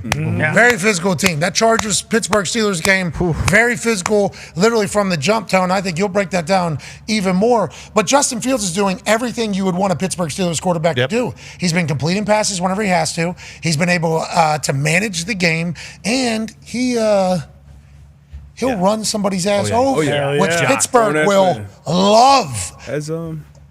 As Mike, I know Mike Tomlin doesn't like to soothe our, whatever, but has he named Justin Fields the starting quarterback? Soothe our hypotheticals. I believe the press conference is tomorrow at noon. His normal press conference is tomorrow at noon. But you were talking about like the development of Justin Fields last year. So has he? No, he has not yet. And tomorrow, I fully expect him to. Well, that's not Caboli will ask. Yeah, Caboli does have this incredible ability to get dunked on by Tomlin. And also fart hard-boiled egg farts around his family. Almost kill his kid. That's an issue. If he doesn't know that he farted and it's clearing out rooms, Caboli, go see a doctor. Well, he said every once in a while one will slip out, and then all of a sudden the kid's like, Dad! Yeah. What'd you do? Is this supposed to be affecting my eyes? Yeah. He's like, sorry, son. Horrible eggs. It might be me. I'm be honest. I had mayonnaise last night. Hey, Caboli, you're doing great. We appreciate you. He just put out a full thing about Justin Fields on X, worthy of a read. Mark Caboli, his ass stinks, but the man, whenever he's writing, is great. So the book smells like a bag of shit, but boy, oh boy, his words. Woo! He can do it. That's Cabol's football. He can pick them up and put them down. Yes, he honestly, reading his post, it's like, holy, this guy is unbelievable. He's a wordsmith. He is phenomenal. He is a wordsmith. We're lucky that he is a correspondent for us and a contributor for the WWE. But he's seemingly singing the same tune as everybody else. This is Justin Fields' team. Yeah, and his progression. So last year he was the most blitz quarterback, or the highest rate blitz quarterback, and his 58% completion was 25th in the league. So the book was out like, hey, blitz Justin Field. He's the second most blitz quarterback this year. And he is 12th in completion percentage at 68%, so it went from 58 to 68%. Yesterday, when blitz, 8 of 9 for 119 yards and a touchdown. So it's like, oh, what are we going to do with Justin Fields now? Is Artie Smith good or no? Artie Smith is the best. Now he needs to stop running. What's going to happen? He's going to get another head coaching gig. It's going to be a song and dance. No. Yeah, here we go. The guy that turned Justin Fields into what we saw in Chicago and what we just saw in Pittsburgh, he's going to get a head coaching gig for sure. Without a doubt. Oh, no. Now Pittsburgh's back in the same old carousel. Billy Bones is having the time of his life right now. I know. Oh, my gosh. Spinning that towel. Perfect He's having a good video. Geno Malkin, Chris Letang and boys are coming out with the towel twirl to get all of Pittsburgh going. Justin Fields is the guy. This is the state of mind of all of Pittsburgh. Look how jacked they are. Perfect. Good twirl. That's just a perfect execution right there. Look at that. Head not even moving. Training video. Traps locked in.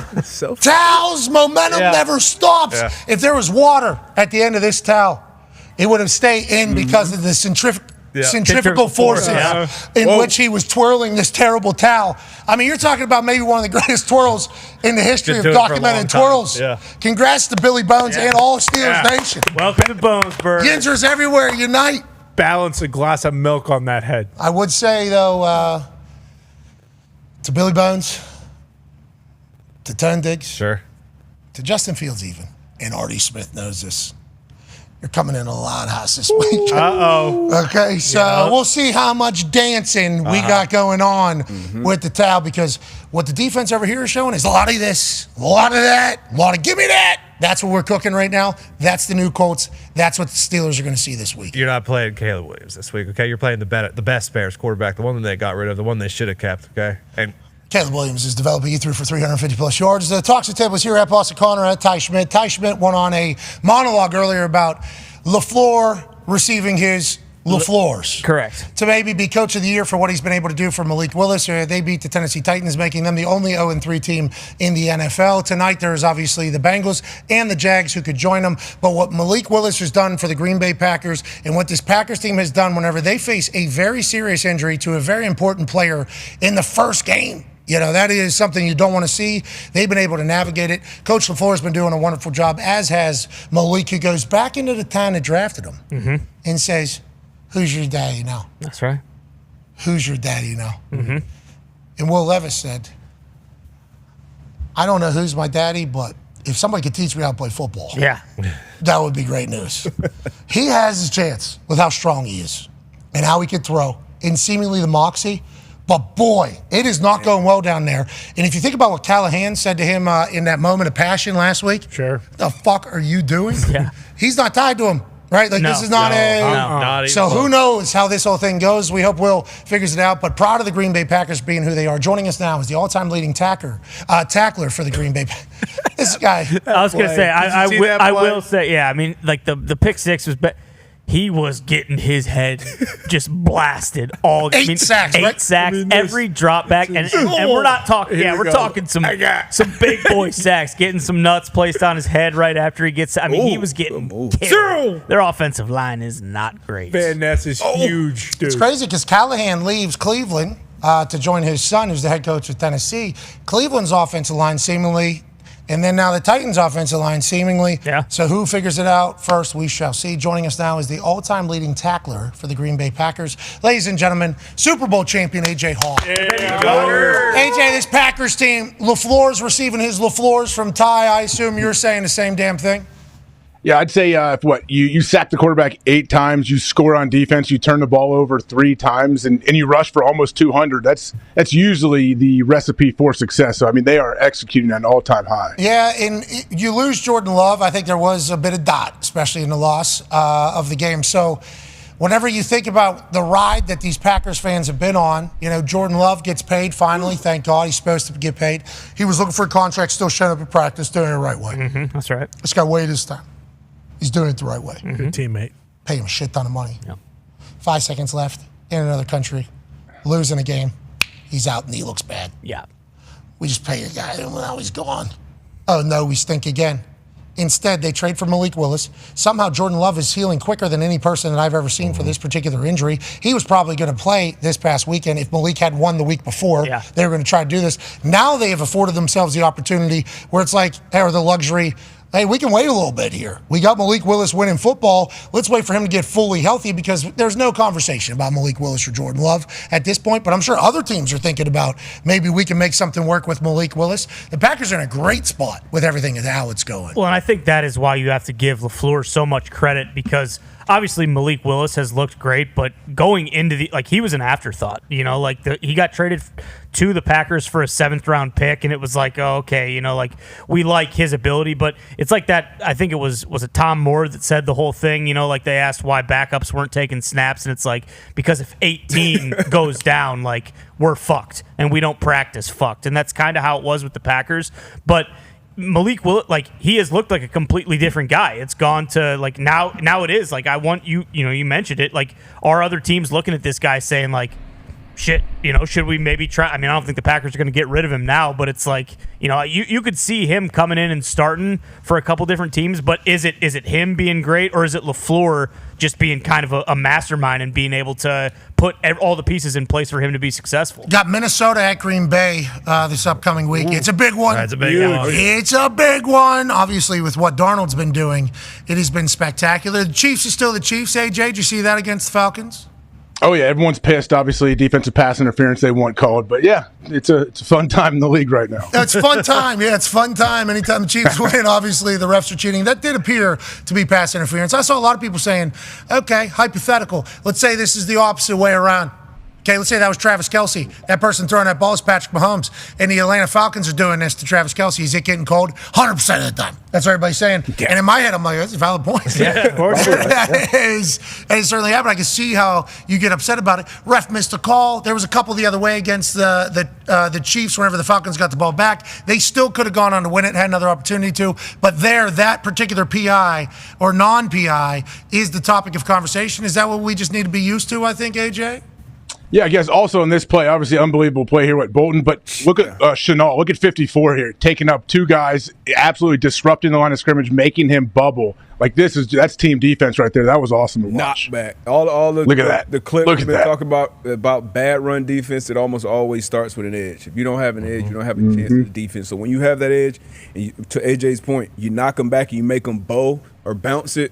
Or if you make them cut back in and not running up the field, past the guy, because that just creates a bigger lane. But creating that big, you don't get any credit for this, but that's just doing your job. Look how strong Shenault is. Honestly, they talk about how strong he is. That dude is driving people back on a 4th and 1 or whatever. Like, penetration, literally, or just moving the line of scrimmage is obviously something that installs the run game. Biggest play of the game right there. Defense, did they win the game? No, the refs won the game. That's right. Right? The refs, not this. not this. The refs won the game, obviously. That's Chiefs football. I guess. The Ravens beat the hell out of the Cowboys, and now the score ends up very close. Brandon Aubrey, a weapon for this Dallas Cowboys team, and if they come back and win that, obviously that would be an awesome NFL moment, but instead the Ravens get off the schneid. They're now 1-2, and the Cowboys have lost 2 games in a row where they've just gotten pounded on the defensive side of the ball. Zimmer, the new defensive coordinator. Mike McCarthy, the head coach. He's a Pittsburgh guy, tough guy. Why do you think this team is this way, and how do you fix it, AJ? I don't know how you fix it, honestly. I'm sure Zimmer's doing all that he can, but do you need some time, I guess, to get used to the new scheme that he brought in? I don't really know. And then you see whenever you're losing, things go bad on the sidelines and guys kind of going back and forth. Some of that is healthy, I think, and it's good that it happens, but you just don't want to let it get carried away and happen too often. What are you talking about, Micah on the sideline whenever he was speaking up and the cameras were on him? Yeah, I mean, I think this gets overblown at times for sure, but I just hope they resolve it. Things happen on the field. This is real. Yeah, I think this happens on a sideline.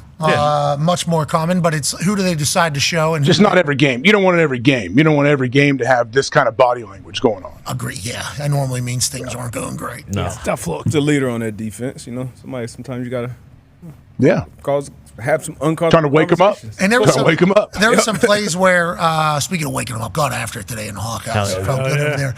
There was a couple plays where it appeared as if Micah could be blamed, but Micah actually doing his job, somebody else missing the thing. So they're all out of sorts on that defensive side. Out of sorts. It's just bad display. Some people can, you can call it soft, you can say business decisions, but I just think it comes down to technique. Are you technique sound? Are you setting edges? Are you filling your gaps, shooting gaps? You don't see a bunch of that right now with the Cowboys defense and the plays with Micah. A lot of times he's responsible for that dive, and then that back when they bring that tight end across, that usually shifts everybody's gap responsibility to that side. But you have to set an edge. It starts with setting an edge, being an outside end, and then letting everybody else rally inside out. No edge, no chance. Yep. Eagles get a massive win over the Saints down there in New Orleans. Dallas Goedert was running absolutely wild. Now, all attention is towards this evening's games. 2 Monday Night Football games. Got the Jags taking on the Bills. Commanders taking on the Bengals. Jags and Bills is on ESPN. Commanders and Bengals is on ABC. One starts at 7:30, the other at 8:15. A little March Madness feel here. Gotta love it. All of a sudden, your Sunday is trickling into Monday. Joining us now is a man who will hopefully give us insights on what we should look into for both of these games. The greatest coach of all time, greatest general manager of all time, ladies and gentlemen, Bill Belichick. How you doing, Coach? Good, Pat. How about you? Good afternoon. Hey, good afternoon to you, man. Chatting about everything happening around the NFL after another, I don't want to say boring Sunday, okay? Some of these games are pretty exciting. Sure. We got some stingy affairs, though, happening around the league right now, Coach Belichick. Do you see that trend continuing this evening, or how do you think these games go tonight? A couple of interesting games tonight, but, I think we've seen a little bit of a roller coaster here the first 3 weeks. Teams look great one week and then not so great the next week. And ready to, crown New Orleans champion and their offense, and they couldn't really do much against the Eagles' defense. And, there's multiple of those. Carolina, the worst team in the league, and go out there and beat the Raiders. And so it's, Houston's great offense, and they couldn't score against Minnesota. And now Minnesota's at the top of the mountain. So it's a little bit of a roller coaster. Still a little early. Teams are starting to find their own way, and we'll see how good they are. Okay, so I think what you're saying is right now we still don't know who is what, right? But if a team goes 0-3, we kind of got to figure it out, or no? Well, look, still a long way to go, but certainly it's starting to. I'd say they're starting to. Some of the things are starting to declare a little bit, and Cleveland. I mean, doesn't look like they're headed in a great direction. Tough day offensively. Couldn't block the Giants' pass rush. Played from behind again. So that would be an example of a team that even though they won last week, it seems like it's 3 weeks in a row. It's kind of trending the same way for them. So I'd probably be a little bit concerned there about how that's going. How about the Cowboys? You talk about the Browns, obviously. Cowboys get a massive win there week one over the Browns. Everybody thinks they're great. And then back-to-back weeks, they're kind of just getting punched in the mouth. That's something we didn't expect from a Zimmer-led defense. We were just chatting about it before you got on here. Do you think they're starting to declare themselves, or is that fixable? Well, this is the same thing they ran into last year, right? The games that they fell behind in early and teams that ran the ball against them, like Buffalo ran for 250 yards last year. They had about 3 or 4 games where they gave up, over 175 yards rushing and got beat. That was a little bit of the same issue they had last year. And of course, these last 2 at home, are definitely a problem. I still think they can move the ball. I thought they moved the ball against New Orleans pretty well in the first half too, but ended up with field goals. Saints ended up with touchdowns, and kind of the game got away from them. But look, the draft's over, free agency's over. I wouldn't expect a lot of big trades here. I think there's enough talent in Dallas to get things straightened out. But they got to look in the mirror and look each other in the eye and say we're going to do it. Go ahead, AJ. Coach, why you mentioned like consistency? We never know week to week. It's kind of a roller coaster. Why does it seem so difficult for, I guess, teams to play consistent ball, especially early in the season like this? Well, honestly, I think some of the teams get a little too high and a little too low, after certain games. Honestly, one of the things that really jumped out at me was last night when they interviewed Mahomes. He talked about, they're 3-0, and you could easily sit there and say, they're on course, and here we go again, big win in Atlanta and all that. But, there's Mahomes talking about how bad they're playing and how much harder they need to work and improve. And honestly, I think that's the attitude of a champion right there. It just jumps off the screen at you. They won a big game, and really what he's talking about is how much work they have to do, how much better they need to be, how it all starts with him. And I'd say I would still take his performance over a lot of other guys in this league. But, here he is putting it on his shoulders. And you know what, when he says that and you're another member of that team, it's hard for you not to take the same attitude and say, you know what, if Patrick feels like we got to play better and he's got to play better, then maybe I got to play better too. I thought that was great leadership from their leader. Yeah, and that's why he's already being, described as the next one, the GOAT. And he seemingly has all the traits that you would want in a leading quarterback. We watch that Netflix series, Quarterbacks or whatever. He's having beers with the boys. He's talking shit. Yep. But then he's obviously in the film room. He's like, he earns everybody's respect, him and Andy Reid. And then after the games, he says all the right things because that's genuinely how he feels. He's seemingly one of one right now in this league. And I think we're incredibly lucky to have him. Him chatting like that, I think is a big deal, obviously, for those teams. Is there ever a time where like coaches can lose faith in what they're doing? It's like, for instance, David Canales gets his first win with Andy Dalton. You talked about how Carolina's the worst team, and then they get this win over the Raiders. Was there any chance that those coaches, you think, or maybe even Morgan, were like, yeah, maybe we aren't, maybe we do suck? Do you think that creeps in at all? And like, what can a win like this do for Canales as he starts his entire culture, I guess, in Carolina? Well, Pat, I think each week you just got to look at that week of where you're at. And so here's the things that we did, maybe not great last week, but like, okay, at least we were competitive. Can we build on these? These are the things that absolutely killed us, and we simply can't win doing it this way. And so how do we fix those? We have to correct those before we can even think about moving ahead. So you try to build on the positives, and you try to eliminate the bad football, the things that are costing you games, the turnovers that some of the Titans have had in their losses, or some of the breakdowns, in coverage that we've seen where, guys are literally wide open in the secondary where obviously they shouldn't be. Make sure you fix those and don't let those happen again, whatever it is you need to do to make sure that you don't, give up those easy plays, whether it be turnovers or touchdowns, and then figure out the things that you're doing well and try to build on those. Yeah, I wonder if Canales slept so sound last night. Woke up early, though, back at it. Can't just get satisfied with one. Him and Andy Dalton are racing each other to the facility this morning, is what I heard. They're trying to build one thing after another. That. Connor has a question for you. I'm sure that's the best that facility's been in several weeks. Years. Yeah. They got to walk in there today feeling like they can actually hold their heads up and walk out of there that they've accomplished something. I'm sure it's been a tough 2 weeks for them. Yeah, 2 years. Yeah, congrats to them down there. It's awesome. Yeah. Congrats to them. Coach, think about the people working in the cafeteria, the equipment room, the training room. They've been there through all these different coaches. Just like, we suck. We suck so bad. This food tastes like shit. This is terrible. And then you get a win, all of a sudden it's like, wait a minute.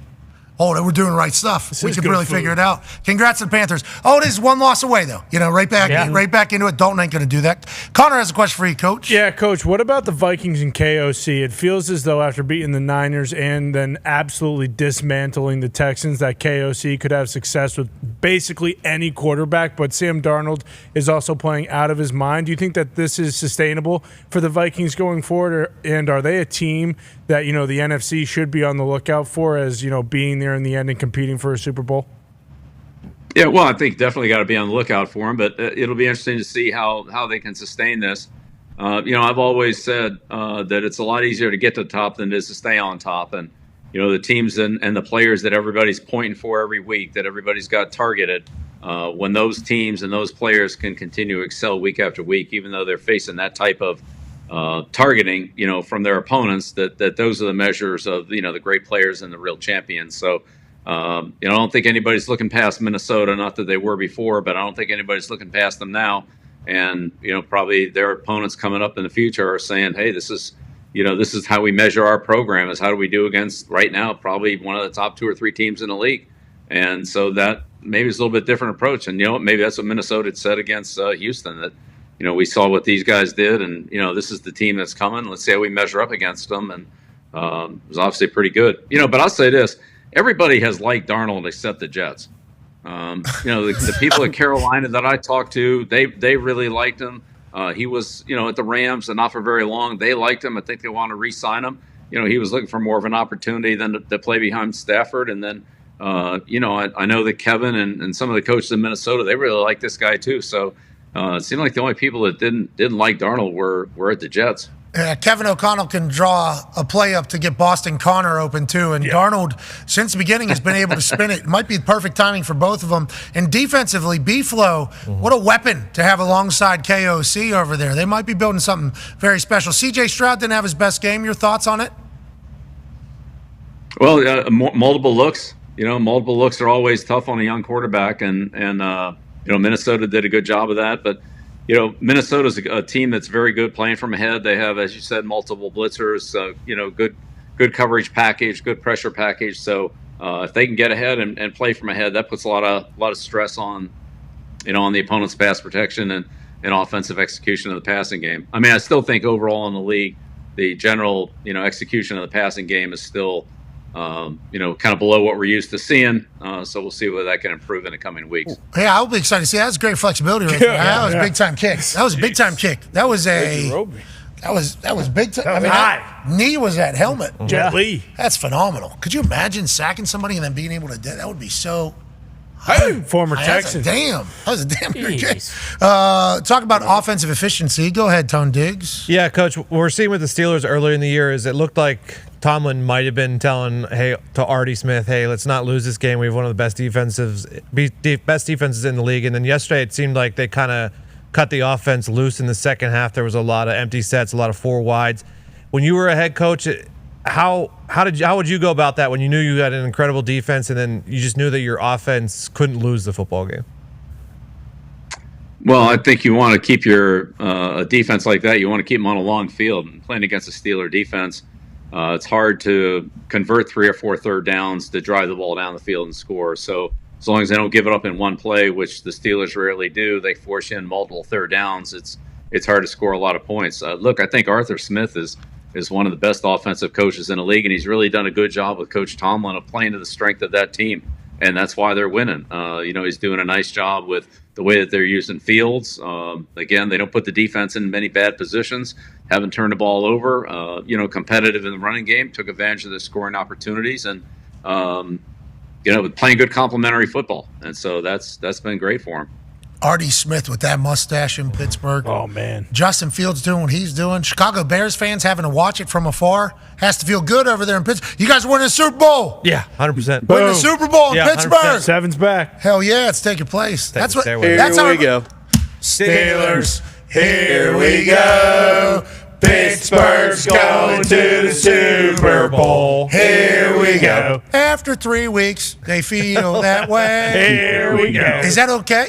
How do you feel about that? That's literally how some fans feel, though, 3 weeks into a season. That's a real deal in Pittsburgh. They had no idea if either quarterback was going to work. They see Justin Fields work, and they're like, that's all we needed. That's literally all we needed. Hopes are very high over there, Coach. Well, everybody's worried about the Pittsburgh quarterback situation. They might have the best one in the league. You have an experienced guy coming behind Fields if you need him, but they're playing well as a team. But again, that long way to go. Pat, one question for you. How do you feel about all these block punts? I mean, we're getting one or two every week. Yeah, I don't like it. What's going on? Coach, I don't like it. Cam, speaking of the Steelers, I mean, Cam, his leg he got blown up for one of these pressure. They're bringing a lot of pressure, it feels like. A lot of pressure being brought in. I don't know if guys are taking their time. I saw Torrey Taylor's leg get run up on right in front of me for the Colts and everything. That was a massive penalty. Didn't love that. Happy Torrey's okay. I don't know. What do you think is happening in the special teams world? You think they're attacking more? How do you feel about special teams as a whole this year, thus far? Well, I'll say this, Pat. You know as well as I do, when you don't block them, you're going to see them until you can show you block them, right? Yeah, put the fire out. These teams that have given up blocks, and I'd say there have been some close ones too. Once you give them up, then you better be ready to block it next week. They'll come after you. So I don't know. It's just been a lot of them. It seems like a lot of them. Some good returns in the league. Both punt and kickoff returns, and these field goal kickers are amazing. They're just banging them through from 50 plus at a pretty high frequency. Not perfect, but pretty good. Hey, coaches are sending them out there, too. I think Aubrey hit 65 or something like that. Coaches are more apt to send them out there. I think it's probably because the guys are making it. You think that's the biggest reason why? Or do you think it's because of the modern football with yardage and everything, how they view it? Well, I think, honestly, you got to give a lot of credit to the special teams coaches of knowing what their kicker can and can't do. They're not sending them out there to, try to make a hole in one. They're sending them out there to make kicks that they're confident they can make. And for the most part, they're making them, or even the ones I've seen that are missed, those long ones are pretty close. So, they're doing a good job of, if they don't feel like the kicker can make those long ones, then there's some punts from the 40-yard line too, to try to, get that field position for their defense. So I think a lot of it is just the judgment of the special teams coach, knowing what his kicker can and can't make. Year of the kicker continues. The year of the kicker continues, especially with Sirianni saying it's 3-0. I need 7. I need it. I need 7 here going into the half numerous times. He hates kickers. I've never seen anybody like it. Hates it. I think that's last year's mindset, 2 years ago mindset. This year, kickers are very important again. Go ahead, AJ. Coach, what do you make of all this cover 2 talk that was going on? I believe last week about all this stuff, and you're showing 2 high safeties. My theory has always been, hey, if you want to play cover 2, the offense, they need to run you out of it, and the defense has to be able to get 4-man pressure and stop the run in cover 2, which is, I think, difficult to do against a strong offense. But what do you make of all this? Is that part of the reason why numbers may be down and guys may not be taking shots or whatever? Are they quarterbacks being impatient? Like, what do you make of all of that? Yeah, well, I agree with you, AJ. I think cover 2 is a hard coverage to throw against, and you're right. If you can hold up in it in your front and with a 4-man rush or some version of a 4-man rush, dropping it in, bringing a linebacker or a secondary player or something like that, then from a pass coverage standpoint, that's a pretty good pass coverage. And of course, some of the mixed quarters in with that, quarter, half, quarters, cover 2. Those can be tough to throw against. And I go back to, I think, really one of the best defenses I ever saw. Was Jimmy Johnson's split safety package that he brought to college, went to Dallas, and then ran it in Miami. And I think if you talk to Tom, and certainly from my standpoint, like that was as hard as anything. Now they had good players down there too, but that was as hard to throw against as anything. The combination of cover 2, cover 4, and their man under 2 deep, cover what we call cover 5. So those split safety coverages are tough. As you said, if the offense can run them out of it and force you to come into those 7-man or 6-man, 7 or 8-man fronts, depending on the formation, then that and play those post safety coverages to drop a guy down, then that creates a lot of pass opportunities, on the perimeter with good perimeter receivers. They're going to ban it. Mel Kiper said ban it. Yep. Ban it. Doesn't want to see it anymore. Move them up. Sick of seeing these guys back in outer space. Watching the film go on and on and on and on. Yeah. Yeah, he's sick of it. Kick it out of the game. Let's look at tonight. Well, but Pat, to do that, and as you know too, AJ, to do that, you got to have a safety that can play in the deep part of the field. And some of the guys that are more of in the box safeties, guys that play 2, 3, 4 yards from the line of scrimmage that are really effective down there. In a lot of cases, just aren't built to play away from the line of scrimmage. 10, 12 yards deep, playing in half the field, playing in deep man coverage. So. It takes a different athlete, and I think that's why you're seeing a lot of these safeties in the NFL now were former corners, much more so than in the past. And if the guy's more of a safety playing the box, then they really move to will linebacker. Wait, so you're saying that takes talent? You can't just put anybody back there? Because the way it sounds, you can just put anybody back there. He's old. And then it's just covered, too. We don't need this anymore. It takes a little bit of skill, too. Okay. All right, that's well. wild. You take guys like, Minka and players like that who were college corners, who were, drafted as a corner, played corner at Miami, probably still could play some corner, but now as a safety, he's, an elite coverage player at safety. Not just coverage, but also instinctively and a good contact player and, really good communicator, can make good adjustments. So that position's really changed a little bit as the offenses have spread out. And as you've said, some of these teams have gone more to split safety and quarters coverage. Speaking on that note, ladies and gentlemen, a man who was a corner, moved to safety, then played nickel as well, has a question about this evening. Hey, he could hit too. Oh, yeah. This guy was very physical. Would knock himself out, okay? UNC would never know. Stingers. Only one. Stinger. Yeah, stinger. This is a dead body in front of me. Can't do that. I see it. It's a dead body in front of me. We need to. Should we check this guy? Only one. Stinger, man. Shout out Derek Carr. Hey, somebody. Yeah, this guy's dead. This guy's an actual dead body. D-But's got a question for you, though. Threw around this 185 here and there. But doubleheader tonight. 4 quarterbacks, different storylines, different question marks about all of them. But Trevor Lawrence, we were kind of talking about him. Obviously, he got the big deal this offseason. Was a tag as a generational guy, has struggled as of late. What's your expectation of him tonight? How do you get him going? Obviously, you don't want to start 0-3, but what are you seeing on tape from Trevor Lawrence, and what do you expect from him tonight and going forward? Well, I think the big thing with Jacksonville that would really help them offensively is if they get the running game going, and that's something that has been sporadic for them, but they really just don't run it very much. I mean, they throw the ball a lot, and so they end up in a lot of pass protection, a lot of passing situations, and the ball's in Lawrence's hands. I think it would help him if they could balance that out a little bit. And again, they've had some production in the running game. I think they just need maybe a little more of a commitment or stick to it.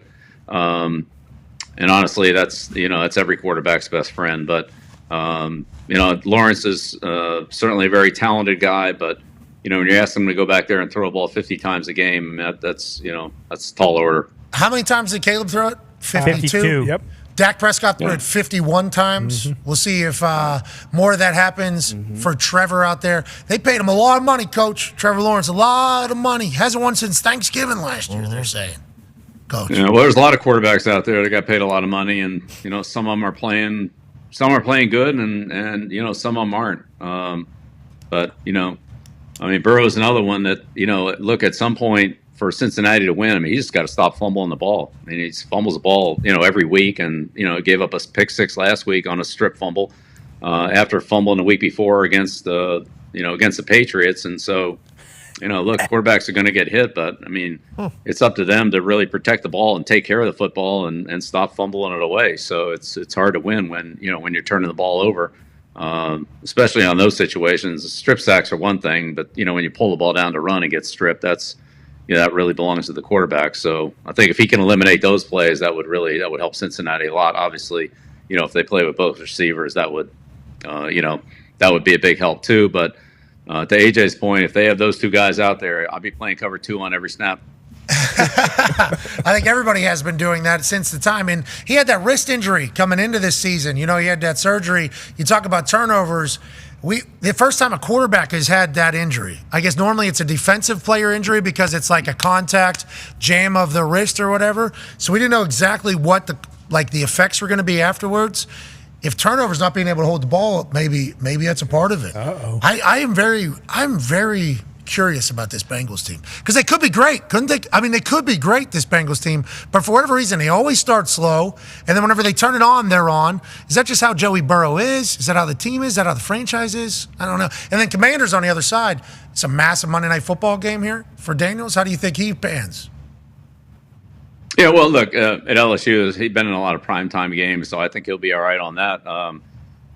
Lou will give him a lot of different looks over there, and Daniels will have to sort those out. I think that's, an area that he still needs a lot of work in, is anticipating coverages and reading coverages. But, he's an athletic guy that can, turn something into nothing with his legs. And I think that Cincinnati probably, is going to have some kind of plan to control his running and try to force him to beat the Bengals, in the pocket, throwing the ball from, in the pocket with, guys around him on the pass rush. So it'll be interesting to see how both those offensive lines hold up. I think that the Bengals line is, they got some consistency question marks there too, some good players, but I'd say they haven't always played up to that level in the first couple of weeks. So, if they can get it going and if either team can, establish a running game like Washington did last week against the Giants, I thought that really helped Daniels out to be able to hand the ball off for, some 6 and 7 yard gains. That's favorable for any quarterback to have that kind of a opportunity to stay out of long yardage and create some second and shorts. Hey, the Giants are back. I don't know if you know that. The Giants are all the way back. All the way back. Daboll, Daniel Jones cooking. Absolutely cooking. Whole new season for this Giants team after a massive win over the Browns. Brian Burns. Yeah, well, I thought big thing was the pass rush. They had a great rush, and certainly Neighbors showed up. This is the guy we talked about on draft night. Pat, you remember in Detroit there where we were using hand warmers to stay warm, but Neighbors is a big part of the conversation. Big receiver, big play guy in the draft, tremendous hands, quickness, run after the catch, all the skills.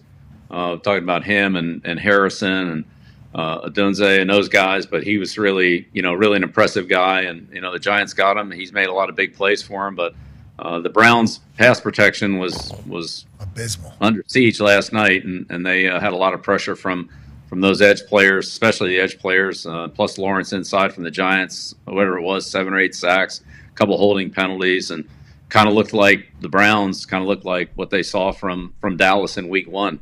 Just a lot of constant pressure, and it looked like some offensive line injuries on top of that. So see if they can get that fixed, but it'd be a big challenge for them. It's just not one guy sacking them here. It's just 2 or 3 guys. Yeah, and they're all dancing too. They're all dancing. Anytime you got 5 guys dancing and celebrate a sack in your backfield on your field, not good days. Yeah, not good. Not good.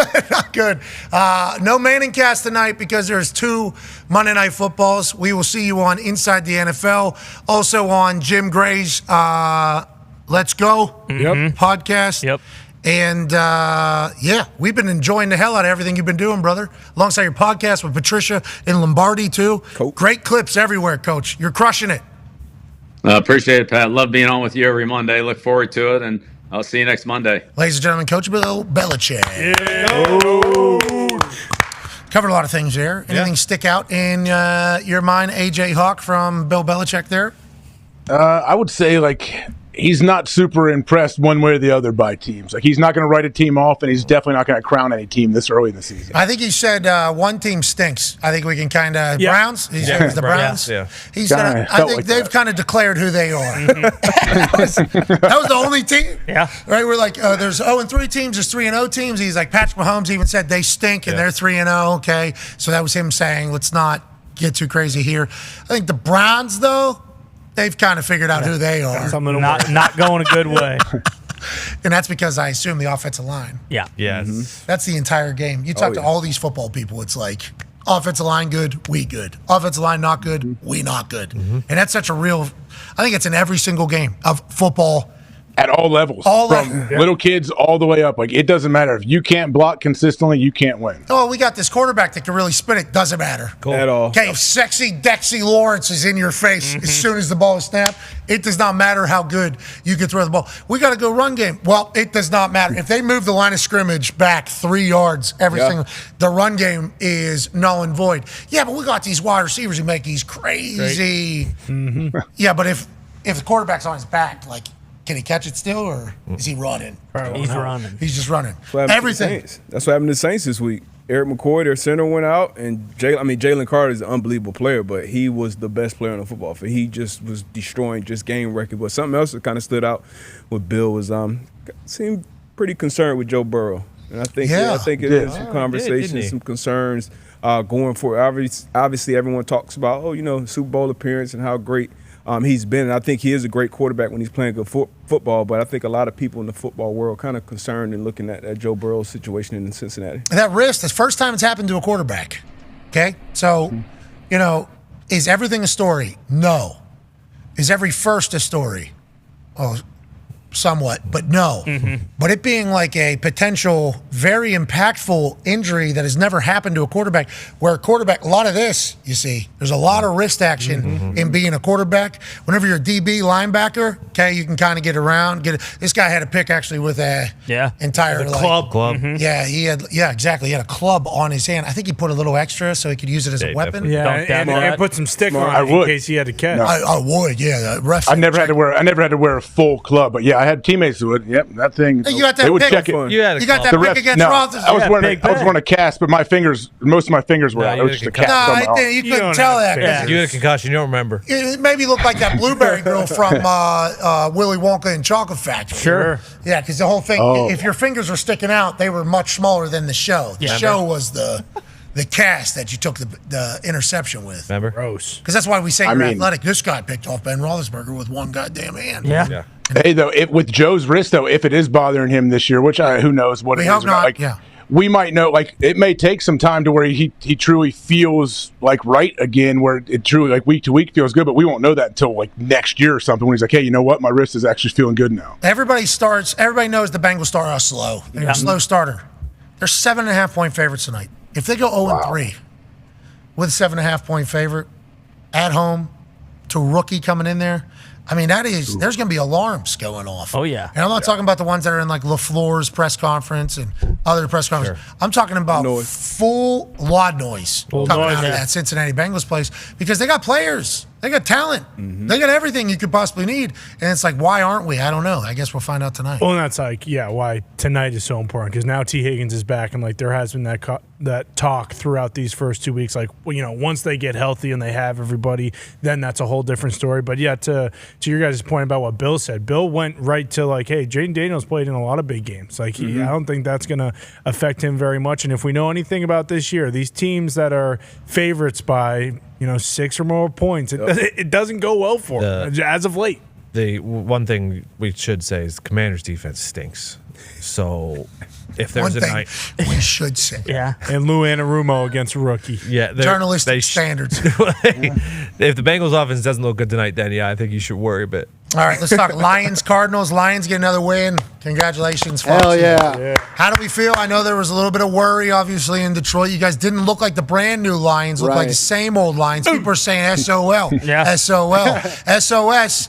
SOL is back. Yeah. Now it's the brand new Lions all the way back. How do we feel about the big win out in the desert? Yeah, all the way back. MCDC fixed everything. Last week, if you remember, they threw the ball like 50-something times. This week, they only threw it 23 times. They ran it 43 times. Ground and pound football. It was awesome. And the defense with the special teams, Jack Fox, unsung hero of the game, and defense got stops every single time they needed it. Jack Fox, fourth-down quarterback for the Lions, had a fake last week. They still lose. Successful fake, and they lose a game. 4.5 sacks on it for a guy on your team. You still lose a game. Right. Outpass and gain the other team 3-1, still lose a game. It was like, oh, no, this is same old Lions shit. This is the same old Lions shit. time. Just heartbreaking losses. Yeah. Get back, get a big win. I think it's a big deal for Detroit. Legit, as a whole. Happy for him, though. Marvin Harrison has another tud, obviously. That's going to continue. Kyler Murray made some insane plays. I think that's going to continue. Oh, yeah. James Conner obviously runs hard, always going to. But Lions getting back on the W side of things, I think is good news. Yeah, unfortunately, Laporta, I don't know how hurt he is, but he went down with an ankle, and then they also lost Derek Barnes got hurt too, and Anzalone didn't even And play McNeil. So a lot of guys went down yesterday. But they did have one of the coolest probably play of the season so far on the hook and ladder. Oh, yeah. Yes, called hook and ladder, obviously phenomenal. This normally would happen at the end of the game. You need a tricky one. Second quarter. Perfect. 30 seconds left. Perfectly timed, perfectly executed, perfectly practiced. What a play. And Amon-Ra St. Brown hitting Gibbs right in the chest with that. Obviously not easy. And then the handling, the operation, phenomenal. Now, we saw Travis Kelce last year literally throw it across the field for one of these, lateral. Hook and lateral. This was practice prepared. And obviously everybody crashes down on a guy with the ball. That's good defense.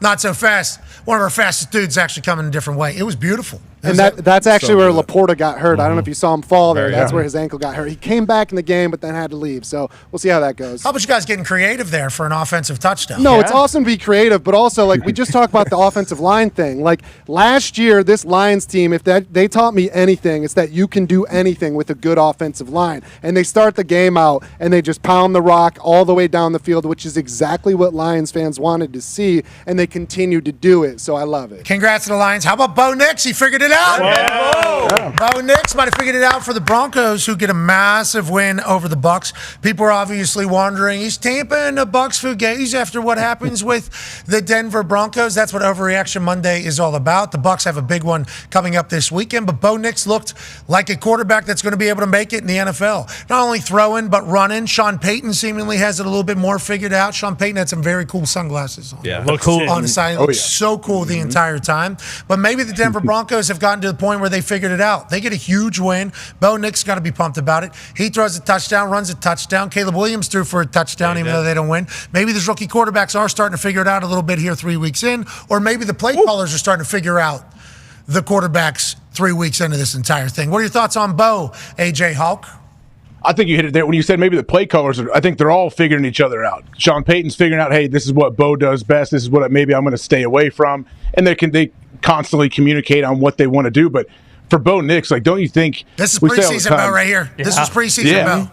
Like, as a quarterback, don't you think, like, confidence is so gigantic? If you lose any confidence, I cannot imagine what it would be like to play quarterback in the NFL. And this game, this win, had to do so much for Bo Nix, and I think his teammates as well. Like, it trickles down through the whole roster. Been baptized by fire, too, coming out as a rookie. But Mike McDonald, first week, and you had the Steelers, and obviously their defensive prowess, and you going out against the Todd Bowles defense, even though they're missing some guys on the defense side of the ball. But confidence, play callers figuring out. You see he was using his athleticism a ton. Just a great job by Bo Nix figuring it out. I love it. Congrats to Sean Payton and Bo Nix getting a big-time dub. I'll be excited to see what they do with it. We talked about the Dolphins a few times mocking, the fact that they can't get to a neurologist. Sure. There's been a couple appointments made. They haven't been able to. Come on. You can take the reservation. You can't hold the reservation for these neurologists. That's kind of the two different things. What are we in Canada? No, they'll get that sorted out. Amen. I think Shane Gillis was in Canada from what the clip that I saw. But they weren't able to. They weren't able to get on the same schedule. So his brain will be evaluated by top neurologists at some point in the future. Maybe it might get scheduled. We don't know if it's going to happen. Skylar Thompson, obviously, potentially not the answer. Boyle, are they going to bring in another quarterback? How about the Seattle Seahawks just beating that ass? Yeah. I think that should be talked about. Obviously, going to Seattle is going to be tough for anybody, even if Tua's playing. Backup quarterback going to be very difficult up there. DK Metcalf was picking up speed here. Okay, this dude was picking up speed as he was going. Comes almost to a complete stop to catch the ball. They almost get close to him, and then he says, and then he picks up his speed and pulls away from them at full speed. Absolute freak show. Have to remember that. Geno Smith can spin it. Always has been able to. McDonald and his defense obviously going to be difficult for everybody. Big win for the Seahawks out there in the NFC West, which, what is it? Yeah. What is it? They got a 2-game lead right now in the NFC West. And then doing this without their bell cow, too, not having Kenneth Walker out there. Everyone's kind of just like, oh, okay, Seattle's going to be doom and gloom until he gets back. Charbonnet looked great. I'll tell you what, Seahawks, they might be onto something. Solid football team. Yeah, so the Vikings beat the Texans. We talked about that a little bit with the B-flow defense and CJ struggling. They said it was sign-related. Maybe they were struggling with the sign. So middle penalties. Really? Yeah. What Thompson had, like 4 or 5 penalties? 34 to 39. Formation stuff. They're saying the sign was a problem. Yeah. He's played in the Loud House. He's A-okay. Yeah, well, he's undefeated. Loud House must be pretty quiet then. He has a record. CJ has a record already for home and away. 4-6, I think Nick said it. 4 and 5, I believe. 4 and on 5. the road. 4 and 5 on the road. 2 of those come from Indianapolis, but that's because it's Super Bowl, Phil. Yeah, So he's really good on the road in Indy. Yeah, that's why it's the Strata. Yes, yeah. No, it's the Loud House, and you felt it this weekend, and so did the Chicago Bears fans. Ask Caleb how he's doing today. His ears fucking hurt. Yeah, but I know his confidence is higher than ever after just throwing it all over the yard. I will say Anthony Richardson picking up his teammate Sermon and pushing him in for a touchdown down at the goal line was wonderful to see. The Colts defense going, this is what you need out of a leader. Okay, people are saying, guy threw 2 picks. He's still learning. He's in like his 8th game in the NFL. What I like is he picks up his teammate, gets in the scrum, pushes him in the end zone, and lets him know at the end, that was me. That was me, if you're wondering this entire thing. Absolute horse, absolute dog. Big time win for the Colts over the Bears. And I think we covered every single game. That's a good overreaction Monday. Show will continue on YouTube, ESPN Plus, and TikTok live. We have to make our picks. We have our I don't want to overreact, but tweets that are great from around the internet.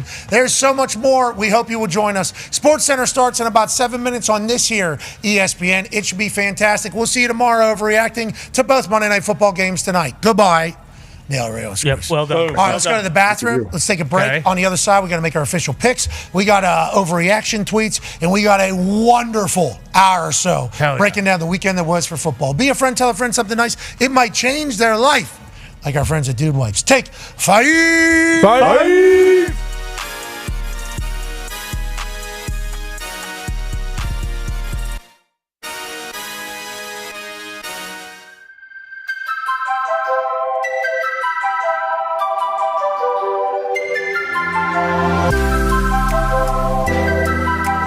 Gentlemen, congratulations. Thank you so much for taking the time where you're contractually obligated to, so I appreciate you guys being here. I want to be here. I just want you to know. Come on. I have watched you do your thing, man. Nothing but respect and praise for you. Will you touch this?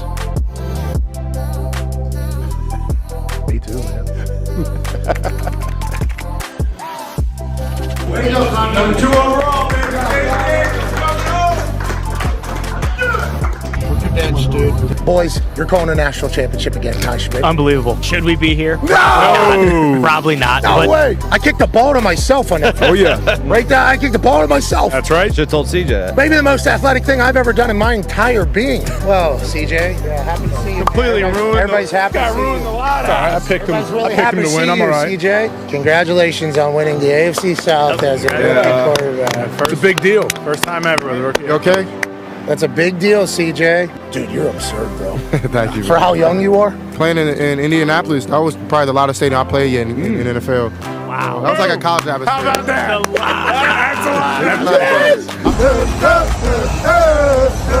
Yes! Pete, you got 2 knees, 2 ankles? 2 knees, 2 ankles, and some big boy pants that slide up around. Move along like I know you can. Move along.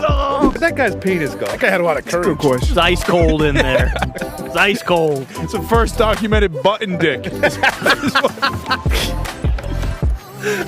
Game day stuff. That's what's being said. I didn't come up with that. That's what's being said. It was our show, 3 hours, 15 minutes. Then it was a 2-hour gap. Then there's game day, straight in national championship field pass. For 2 schools that are going to be talking about this day for the rest of their lives. Both of these teams being chastised from all different angles. Washington, there's no way this team from the Pac-12 in their last year with Kalen DeBoer as the head coach can continue to win. They're going to stumble somewhere. They didn't. Then you think about Michigan. 2 separate suspensions for their head coach, and all they've done is stay the course. And tonight, banners, rings, reunion conversations forever on the line. What an honor it is to be here. Look at his belt buckle like yours, man. Belt buckle. Like with some White Ranch in it down here in Houston. He comes out of his cuts, he sees people, he shakes them, and he doesn't look anywhere near as small as you would think. He's powerful. I love Blake. A lot of NFL GMs are saying, wait a second, is Michael Penix maybe one of the top 3 guys to go to the NFL? Because what he does with the football is stupendous.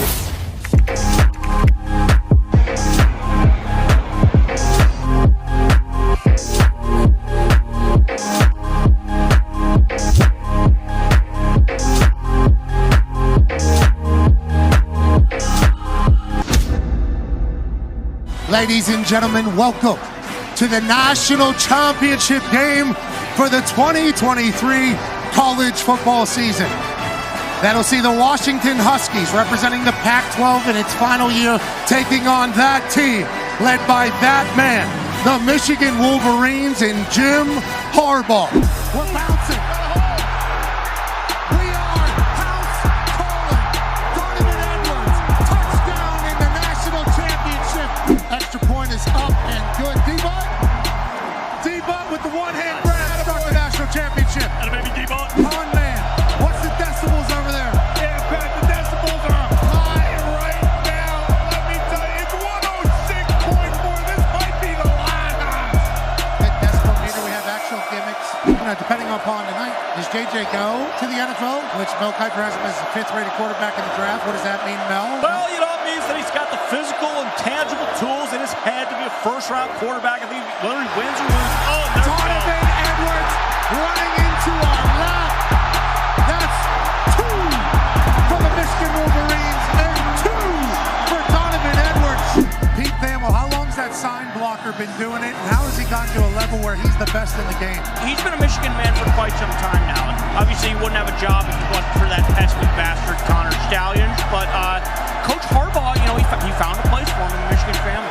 A beautiful moment between the Harbaugh brothers on the sideline. The one on the right there, number 1 seed in the AFC. The one on the left, up 17-3 in the national championship. Third option, McMillan, touchdown with a flag on Michigan. That'll stand 17-10. That's the way the cookie crumbles. Hey-o!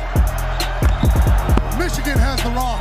Tony drops his mic. Tony drops his mic. Oh, no. Oh, no knee. Welcome back to the national championship where elite athletes perform and Tone Diggs does something to embarrass his entire family. I'm ready if Penix goes down. Sling. Boom! Snap, handoff, play Cora. Has blockers. Breaks a tackle. Touchdown, Michigan. Penix is left. He hasn't looked there yet. And the Michigan Wolverines are going to be national champions for the first time in a long time. Oh, yes, we got a streaker. Security spearing the guys, losing his pants.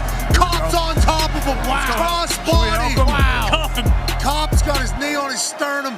Say, listen, Michigan man. Bag him and tag him, boys. I think Pink Shirt pulled a quad. Pink Shirt is not ready. What a win, dude.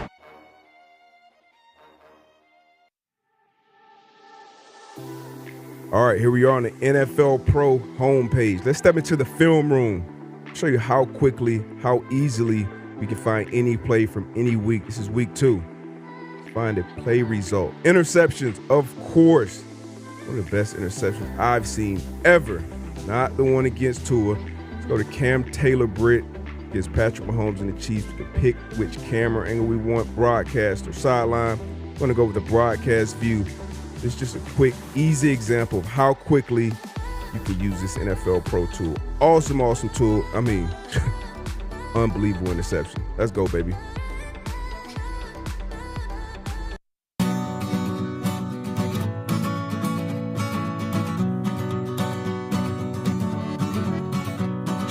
Welcome to Dublin Island on this Feel Good Friday, August 23rd, 2024. We are live from J.R. Mahin's. Drinks are on Pat McAfee tonight, fella. Let's go! Hop, hop, hop, hop, hop, hop, hop.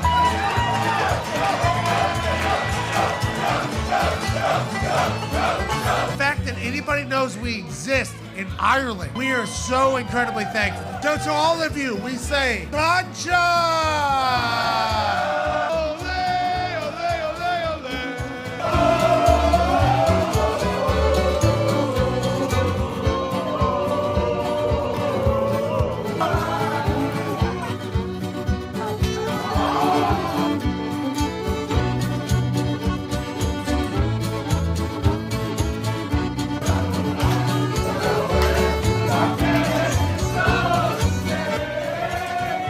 State. I just want Kirk to know I got 1,000 phone calls when we got in the playoffs. He didn't have anything to do with them not getting in the playoffs, and I didn't either. But we both got hammered. Some of us did get hammered last night. We have real football happening today for the first time in months. This is a beautiful time in a wonderful town. It's fight night, baby! Davis is his name. We gotta go for Georgia Tech. I gotta go. I would be back in the country if I didn't pick Georgia Tech. 44 yards away to do it. He got it! And the Yellow Jackets did it! Probably the most interesting trade was the Randy Moss trade. After the draft, the first day of the draft, we've been trying to trade for Randy Moss for 2 months. All like childbirth. I mean, it took forever. After the first day of the draft, I talked to Mr. Davis. I said, are we going to make a deal or not? And he said, yeah, we'll do it. We'll do it for your 4th. And I think we were picking like 7th in the 4th round. I said, well, we got to get the guy in for a physical. We can't take his contract. We're going to have to renegotiate his contract. And Mr. Davis said, well, that's your problem. If you want to trade for him, then you get it done. I said, all right. I call up Randy. Hey, Randy, this is Coach Belichick. Boom. Hangs up the phone. What? Let me try this again. Randy, it's Coach Belichick. Who is this? Who's pranking me? Who is this? Boom. Hangs up the phone. Randy, this is Coach Belichick. We traded for you. What? Is this a joke? This better not be a joke. Who is this? No. This is... All right. Really? I said, yeah, but look, we got to get this done by tomorrow at noon. He goes, all right, what do I need to do? I said, you need to come up, take a physical, and we need to renegotiate your contract. It's by noon? Yeah. He goes, well, I'm in Houston now, but I got a plane. I'll be there. Nice. He flies, and he's there at 8 o'clock in the morning. Comes in and takes the physical. You know, the old... Yeah. Make sure he's alive. Okay, you're good. Renegotiate the contract. We're done at 10 o'clock. And first thing he says to me is, where's the playbook? Oh, that's awesome. I said, right here. He said, okay, because when I walk out there with the first team with Brady, I got to know all the plays. I can't go out there and make mental errors and screw up. I got to know his offense. And he was smart, man. This guy was smart. On this post-safety coverage, what are you going to do? He goes, Coach, you ain't going to see any post-safety coverage against me. Like, He goes, you're going to see cover 2. We haven't seen cover 2 in years. He's like, you're going to see cover 2. And he was right. And then he would say, well, here's how I'd run this route. Here's how I'd run that route. And I started thinking, like, we got to start giving Randy some routes. We're running this, and they play cover 2. How we can move him into the slot. He's like, move me into the slot. I said, yeah, so you can get in the middle and cover 2. He's like, all right, good. 25 touchdowns. So many. Yeah. Opens up the running game, too. But I'm telling you, it was... Randy, come on, man. Trying to... Hey. What? Let's go. This show stinks, and the fact that you listen, we are very, very thankful for it. McAfee on the line with a gorgeous assist. The all-time leading tackler for the Green Bay Packers, you ping!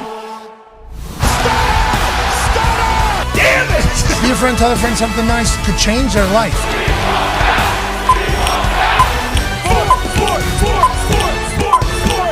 Hello, beautiful people, and welcome back to our humble abode, the Thunderdome, on this Overreaction Monday, September 23rd. Hour 3 of this program starts now. Football is awesome. That's AJ Hawk. The Talks the Tables here at Boston Connor and at Ty Schmidt. One half of the Hammer, Dahn. Cowboys, AP Tony's here. 9-year NFL vet, Darius J. Butler is here. Yes, Good to see you, T-Bud. They participated too, I saw. I don't know if I saw football. Yeah. Yeah, so when I'm at these schools, and like you said, I did football, and you said, Pat's got a little bit of a delay. You were saying I was off? Was I off? No, I'm not saying you're off at all. I'm saying the tech throttles you, and they try to make it off for you, but you still overcome. Okay, so you were trying to point out, like, hey, what you're going through right now, I go through every single day. So let's make sure we remember that. I appreciate you coming out here and hosting. Some of your drawing, your artwork is fascinating. You know, there's certainly some. Does he doodle? Just people murdering other people. There's one thing I like, little butt cheeks. Yeah, look at this. I don't know what this is. Where? Like, why is there butt cheeks on this thing? Oh, yeah, butt cheeks. Did I draw it? What the fuck? No, that is was a dude with that's a penis hair. It was drawn quickly and hastily. But normally the hair is the dong. I didn't get to finish it. That was just right here. That was right here. As soon as I got here this morning, I'm like, all right, let me get my shit. All right, what is that? Bless you. Bless you. You're all right. Bless you. You good? Bless you. You're right. Good luck, I think. You feeling okay though? Oh, boys. Too soon. All right. Just check. All right. Just make sure you're feeling all right. It's sneezing. We were worried about pollen that. counts through the roof. Let's get that right? on the record, though. It's going Get around. that on the record. I It is did going sneeze around. here on Earlier this today, Monday. we had a conversation about that. We're a little worried. Yeah. AJ loves drawing This pieces. is an inside joke. This is very inside joke. For now. For now. Could become an outside joke quick. I hope not. AJ, stop drawing dongs all over my shit. Yeah. Please. I had to signal something to Con Man. I think that's why I had to draw.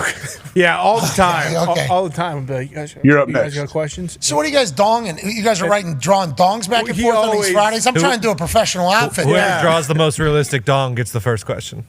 Well, because he drops in my ear when I'm there. Yeah. And because Just you. shout out to the tech. Shout out to the tech, yeah.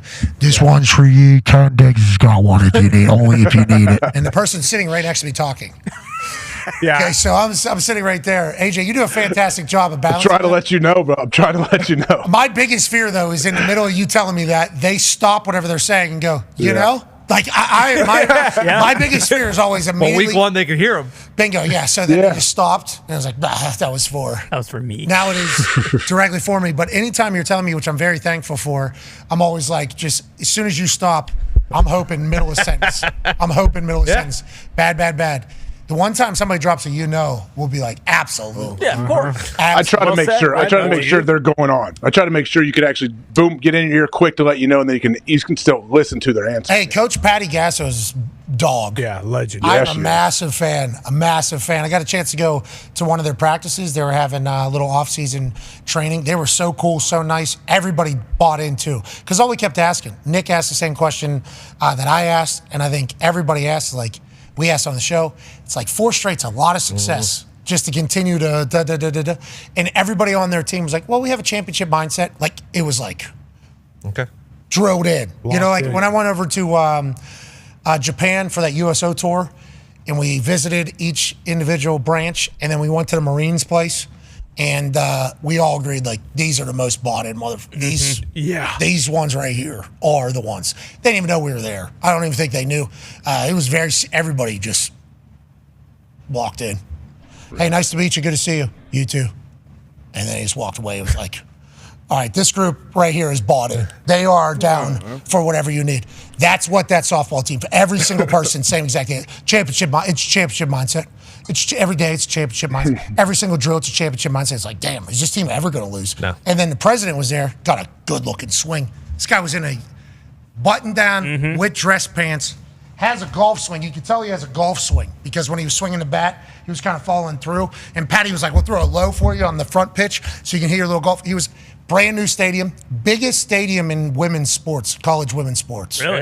Yeah, brand new, this Love's Field or whatever. So it's like they're fully invested over there, and I don't think that team is ever going to lose. I don't know how they're going to lose.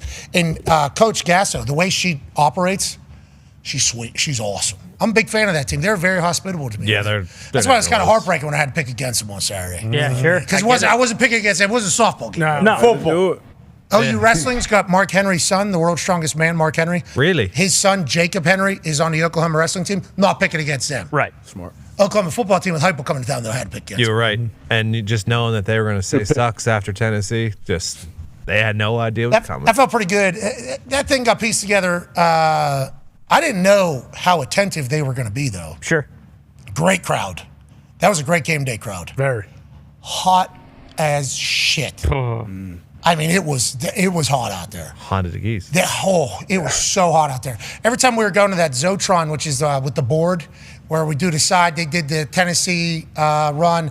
I did the undefeated big dogs thing. The sun was actually, so I guess that would have been facing east. I think, due east. Staring at it. I think it was. Yeah. So as the morning continued to go, that sun was just shooting that way, and we were just cooking. They had people sitting around there for 3 straight hours. There's people just sitting there, taking it right in the back and the head and everything. It was like, thank you all. So, Oklahoma, thanks for showing up. Curse lives on. What's that? The curse lives on. What's that? It's just another week. It's just 4. What are you talking about? I'm just want to know. You talking about Texas A&M? Mm-hmm. Yeah. They lost. Yeah. And then we went to Michigan. They lost. They're back. They're back. Yeah, they're all South Carolina. Michigan win. Michigan football win. South Carolina lost to LSU. That was a close one. Should've won. They should have won. Yeah, they got Refs screwed. And then Tennessee did They did beat Oklahoma. Oh, boy. Where's it at this weekend? That's Alabama against Georgia. Georgia's coming to town. Uh-oh. If we do recall, we did a show from Alabama last year. Yep. Week 2? So hot.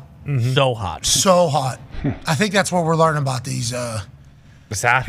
Yeah. I forget who I talked to about it, but it might have been T.Y. yesterday at the game.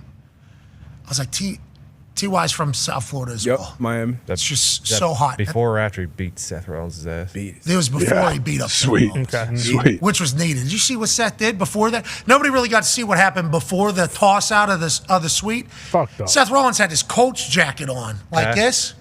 And the Colts people were so pumped that he was there. Oh, shit. Big cheers. Seth freaking Rollins is here. They show him. And then he rips off the jacket. And then he has a Chicago Bears jersey on. And he's like kind of yelling in everybody's face in a loud house. And T.Y. Hilton says, "What are you doing? Get out of here." Kicks him out of the suite. I don't think Seth was ready for it. I don't think Seth was ready for the action boss.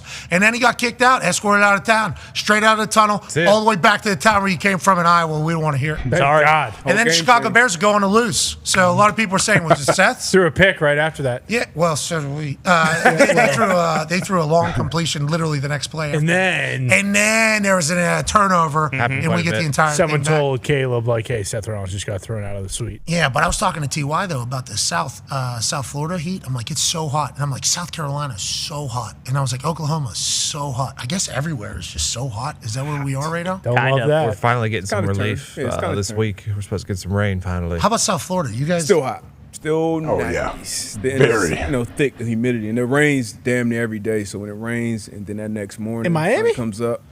No, starts Florida. rising. South Florida, period. What? So Alabama's going to be It's going to be hot. thick. I think it's not that nice bad, there, actually. yeah. Yeah, I looked it up on because I think Wednesday, Thursday, Friday it's rain, and the humidity I think on Saturday. Friday's rain? Yeah, well, just right now, early indications. Whoa, that's a big little. And then little curveball. Friday is rain. And then, Well, that's a big piece of information right there. But Saturday in the morning, I think it doesn't hit 80 until like 11. Georgia AM showers and Friday morning. Georgia Bama.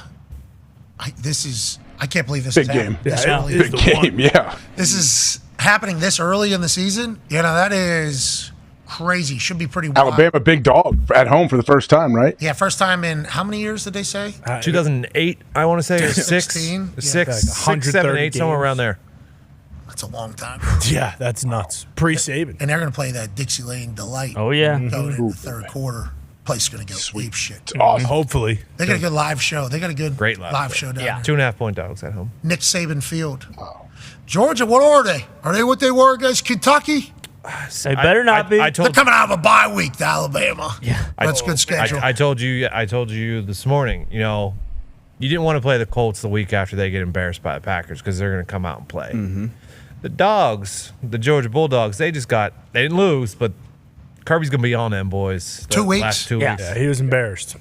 That's a long time to get reminded how bad Hey, you got looked. DeBoer's got 2 weeks though to draw some stuff up too though. So Yeah, Bama's Bama too. Let's Yeah. not forget that Nick Saban's going to be there. Game day. I think game day Saturday morning in Alabama with Saban should be cool. Yeah, without a doubt. That should be like a cool moment. Oh, yeah. There is a thought sometimes that some of these schools that have had game day a lot, like, are the fans? Spoiled? juiced. Yeah, do they give a fuck? Yeah. Like they show up, obviously, for the good of the program, for the good of the school. Like, hey, we got to show up because other generations have done that. But some schools, you could tell, like, whether or not they're, like, into, Right. whether, like, Oklahoma's listening to every word that was said and reacting in 100 degrees. Alabama, last year we were there, it was great. Yeah, it was. Last year we were there, it was great. That was same deal. Week 2, early Texas. on Texas, that was a massive game, and with no 12-team playoff, it was kind of like, hey, if we lose this, there's a chance that we're not going to the playoffs. So the stakes were so high. I guess the week after this one, there's a lot of who knows where. Yeah. Yeah. Oh, I yeah. looked at We that, looked at it, yeah. I guess there's a lot of opportunity. And then the week after that, Because of course. JMU last year, About Columbus. we go to JMU and it is they're thankful. That was the best one. They're thankful that you're there. And they're like, we're going to show up. We're here for our football team. We're here for our school. We would like people to know we love ball around here. And it goes absolutely crazy. I think next weekend there's a chance that we end up in a spot that we have not, that game day has been in a long time. And those are always good scenes. Yeah. Those scenes are all like Oklahoma. Those are always really good scenes. JMU might have just unfortunately retired Mac Brown last week. So. Yeah, no, he was upset in the moment. He's back to work per usual. Good, good. Hopefully. I did hear Crazy. that. Did he really say that? Did they claim that he said he was walking out or he's leaving? Allegedly, in the post-game address, there was something about quitting, if this is how this is going to go. And it was misinterpreted, allegedly, from some people. He was talking about the team. If you guys are just going to quit, what are we even? And then there were some people saying he was thinking about it. Whatever the case, we know Mac Brown takes losses very hard. Yes, he does. Very, very hard. Yeah. And to lose the JMU the way that 50 burger in the first half. Yeah. Yep. I mean, that's tough. Sig's not even there anymore. Yeah, so, Sig is in here Sig's in Indiana. killing it still. Dominating. Sig is killing Some it. Yeah. shirts, Yeah. some of his SIG shirts in the airport. Dominating. Yes. They're Great brand. They're cutting up Sig's best, greatest hits. Yeah. From press Right. conferences. They're cutting them up, literally. And Google me. I win. Fuck, that's what I say. And he Bingo. And he He's does. right, he wins. He does. Yeah. I mean, they're really doing it. But anyways, the JMU, they dominate UNC. And then allegedly there was a miscommunication or something like that after the game. He's back coaching. That's good to see, because Mac's one of the greatest of all time. He said at Texas they would lose. It was devastating. Yeah. He'd win. It was a relief. I couldn't imagine. You're North I Carolina. think there's a lot of people like that. A lot of coaches feel like that. How about Saban? How about Saban being like, well, we won a national championship, all right, and then by 2 a.m. I got to start thinking about what are we going to do Get next myself 45 minutes to celebrate, and then year. And then later he'd be like, I always said 24-hour rule. I'm like, you said that. Yeah, but you literally just told us the national championship. It was 8 hours later, 4 hours later. You're already thinking about the next thing. Some people are wired that way. That's just how some people are wired. Let's do the greatest segment that Mondays have ever seen. Ladies and gentlemen, every once in a while, we have an opportunity to kind of find out how everybody feels around the NFL fandom, around NFL fan bases. Because we can guess, we can assume, but how do you really know unless you put out a bird call and say, hey, listen, we've reached another glorious Overreaction Monday. All you need to utilize is hashtag I don't want to overreact, but and let all your fandom emotion out. Use it as therapy. You will not be judged. No, you'll actually be rewarded. Ty Schmidt went through them all. It was the #1 trend in the United States. We appreciate everybody for participating and found the best ones. Let's dive in on this Overreaction Monday. Here's from Bruce Brown. Hashtag I don't want to overreact, but the Giants are the most complete team in the NFC East. Daniel Jones is the top 10 quarterback in this league. Jason Garrett said it. The Cowboys are softer than baby shit and just not a physical bunch. Big Motor Singletary going for $250 on Thursday. Brother, Giants Cowboys on Thursday night. Number 26 for the Giants is not Saquon Barkley. No, he's Singletary, and he runs the ball very hard. If Danny Dimes is going to complete passes to Malik Neighbors and Dayball is going to be drawing up wonderful plays, are the Giants back, Bruce? Is this an overreaction, or are you back? No, we are all the way back. Am I supposed to be scared of those Dallas Cowboys? I'm not. Am I supposed to be scared of those Eagles? I'm not. Sure, we drop one to the commies, but Dave's got it dialed in now, and we are fucking ready to roll. How about that Giants shirt, Yankees hat? Yep. He's all the way in. We are all the way back. Feel like I'm on Arthur Avenue. Tough one for the Raiders. Classic Raiders. All right. Congrats to the Giants. Get a big-time win. Let's go to the next one. This is from Con Man. Hashtag I don't want to overreact, but I am not drunk. I am not being hacked. I am not being sarcastic. I am dead serious. Sam Darnold is the best quarterback in the NFL through 3 weeks. KOC and Sam are cooking over their Con Man. Yeah, I mean, you could also probably say KOC is the best coach in the NFL through 3 weeks as well. But just because of the fact that when you look around the entire league, that quarterback play is not. Hey, look, he's 3-0. Okay, you guys lost one. It just when you look around the entire the entire league with the quarterback play, and then you look at what the Vikings are doing, it's nuts. And I mean, I'm a Sam Darnold hater. I always have been since he's been at the Jets, but now I have to kind of turn the page because he's a good quarterback in the NFL. Sam Darnold never played for the Rams, played for the Niners there for a drink, which is what Bill Belichick was talking about. But he's saying the only people that don't like Sam Darnold are seemingly Jets people. He said, I talked to people everywhere else he's been. They like him. Now he's in Minnesota drawing up plays. Gets through Justin Jefferson. That's fun. That's a fun thing. Defense is balling too. Defense is playing very well too. So I mean that's some good team football. You're right. KOC, whatever he does, like whatever his offensive mind is, he seems to find a way. No matter who he plugs in there, like he knows, hey, this is what this person can do. And I don't know, man. It's an art to it. Being an offensive play caller, you got to be an artist. Yeah, you got to call a game, not just plays. I saw from Hard Knocks Tannenbaum cutting Kevin O'Connell. Oh, yeah. Yeah. He said, have a seat. I want to do this as respectful. You're cut. And before Kevin O'Connell even sits down, and then he sits him down and says, it's not a numbers thing. You're just beat. You suck, dude. All right. And Kevin O'Connell goes, thank you guys for the opportunity. Yep. And he stands up and then walks out of the room. He said it's not. It's a crazy clip. It's a crazy clip. It is. I took some creative liberties. He talked about how he traded for him. So he was like, we gave you a great opportunity, but the other guys beat you out. Yeah, so you didn't say you suck and everything, but kind of. It was disrespectful. And before he even sits down, he goes, here's a chair, you're cut. Like before he's like halfway. It's brutal. He's like still standing, about to do one of these, you're cut. Okay? And then Kevin O'Connell just sits down. And he has like a backpack. Yeah. And then there's a full conversation. He goes, thank you so much for the opportunity. And he just walks away there.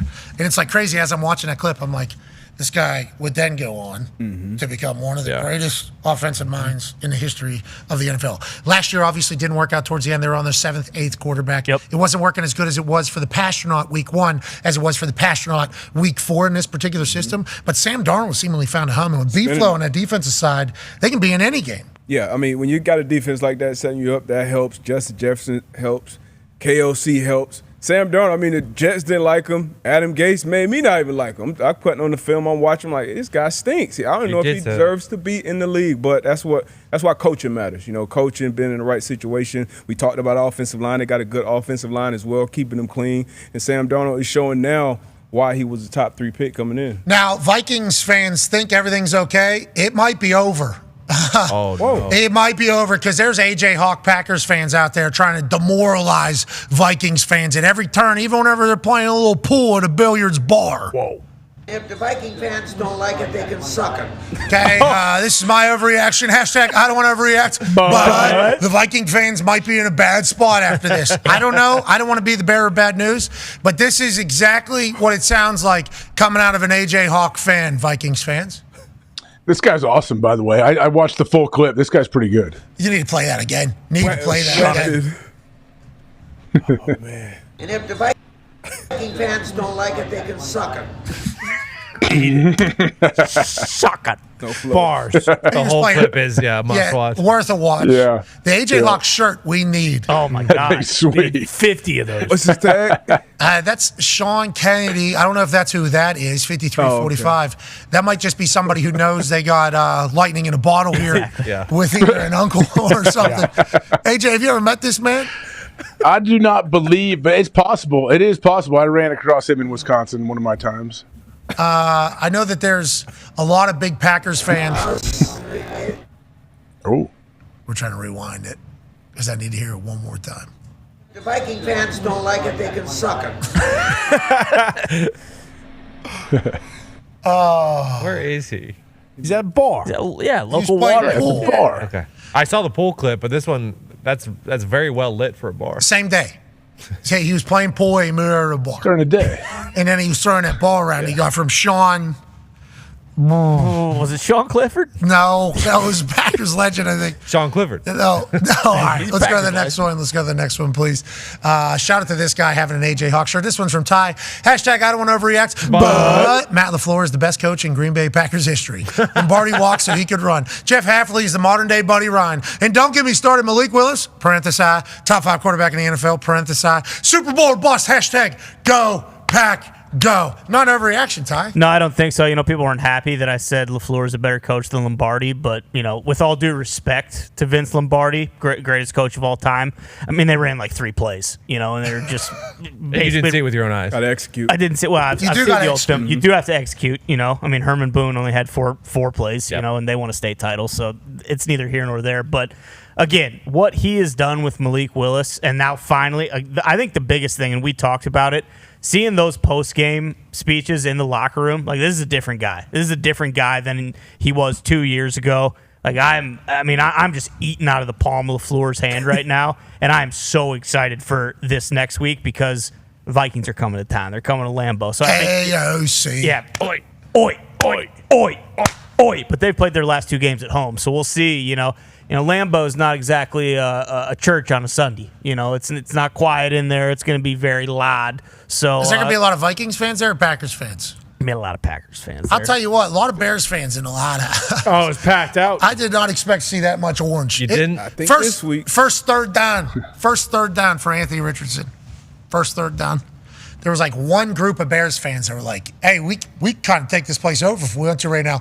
They started yelling, and then lo and behold, boy, it was quite a holy shit.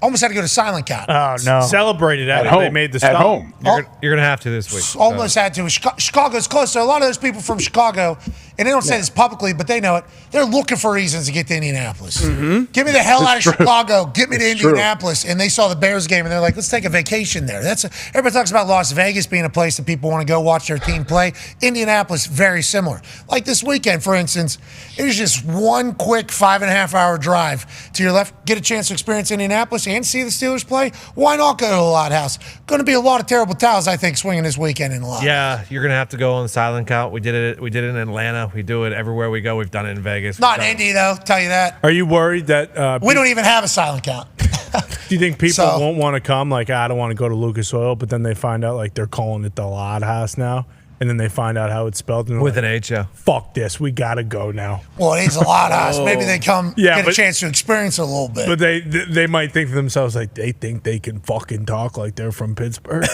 Are you shitting me?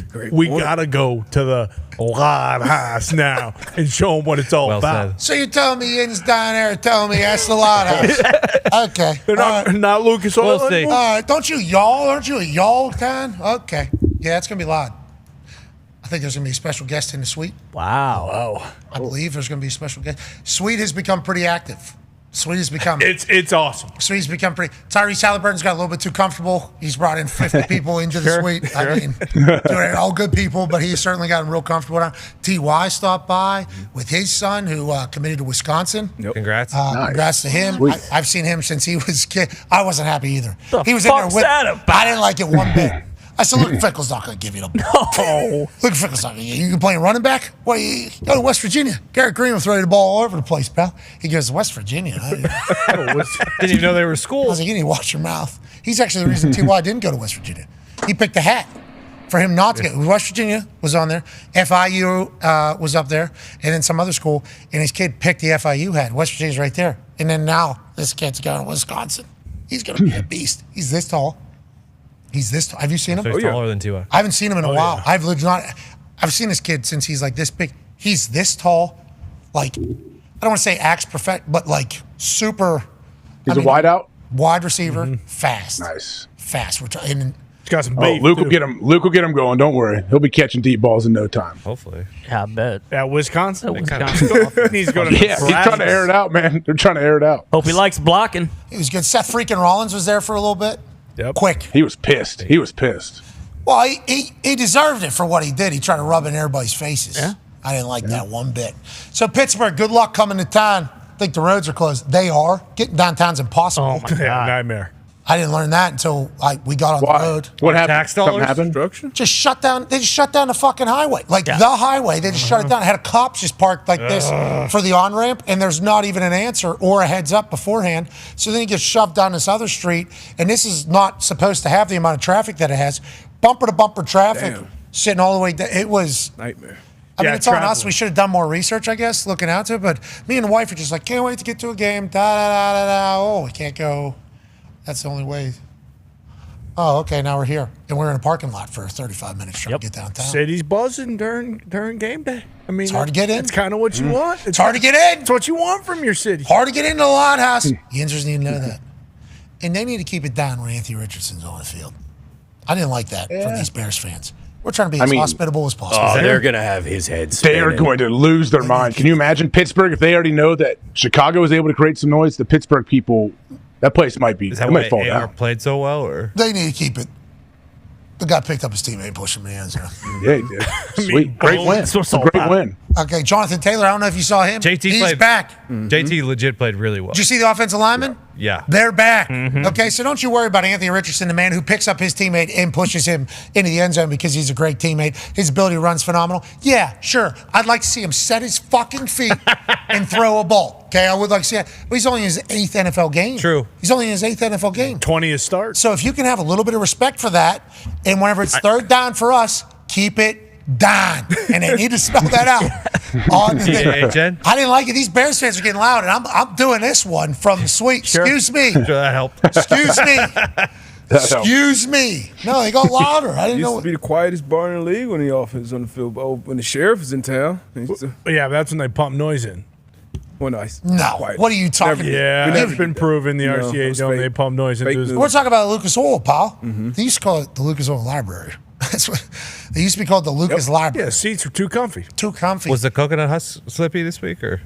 Well, I did see Cairo Santos was not able to complete a 56-yard field goal on the said coconut husk. So I think that's potentially possible. As soon as I saw that ball leave his foot, we go, well, that ain't good. I was gonna say, I wasn't we should close. have sent a returner back there. Seriously. For shoot. 56-yarder. I don't even remember the kick. I just remember Blue. I was locked in on Blue.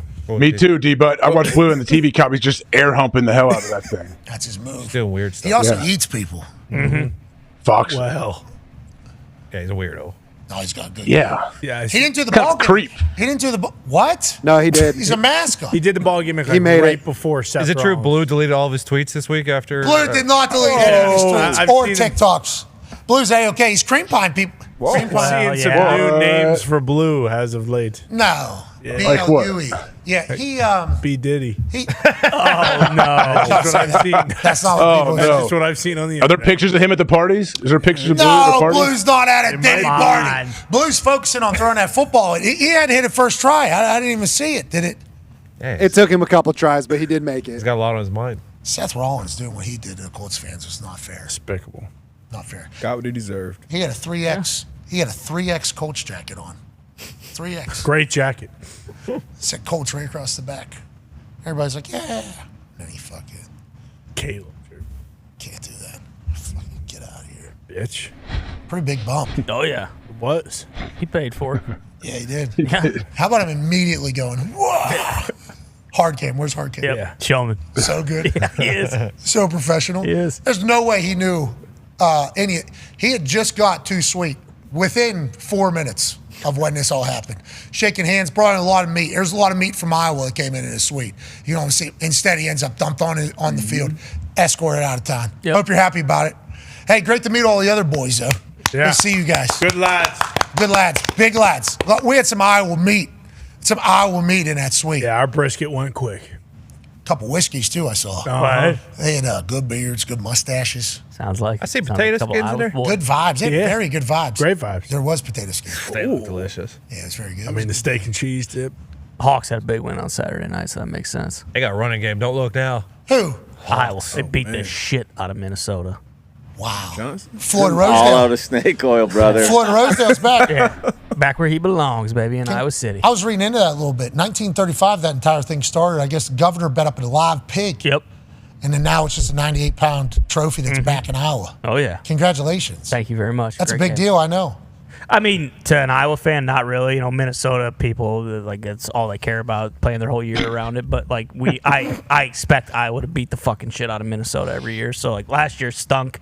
We won. There was the whole, snafu with the punt return and everything. But, yeah, we beat the fuck out of them like I fucking said we would. And Floyd's back home, where he will stay.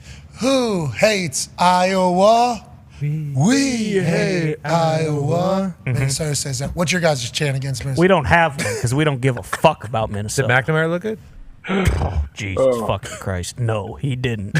He went Floyd Rosedale. What? Yeah, because Caleb Johnson's the best running back Iowa's had since Sean Green. He rushed for over I saw your tweet. 200 yards and 3 touchdowns. Meanwhile, Cade McNamara was 11 and 19 for 54 yards or something like that. That was a big ball game. That's Floyd efficient. Rosedale. Yeah, enough's enough, Kurt. Get him the fuck out of there, all right? Because what do? We get down to the red zone. Hey, now let's bring in the other guy.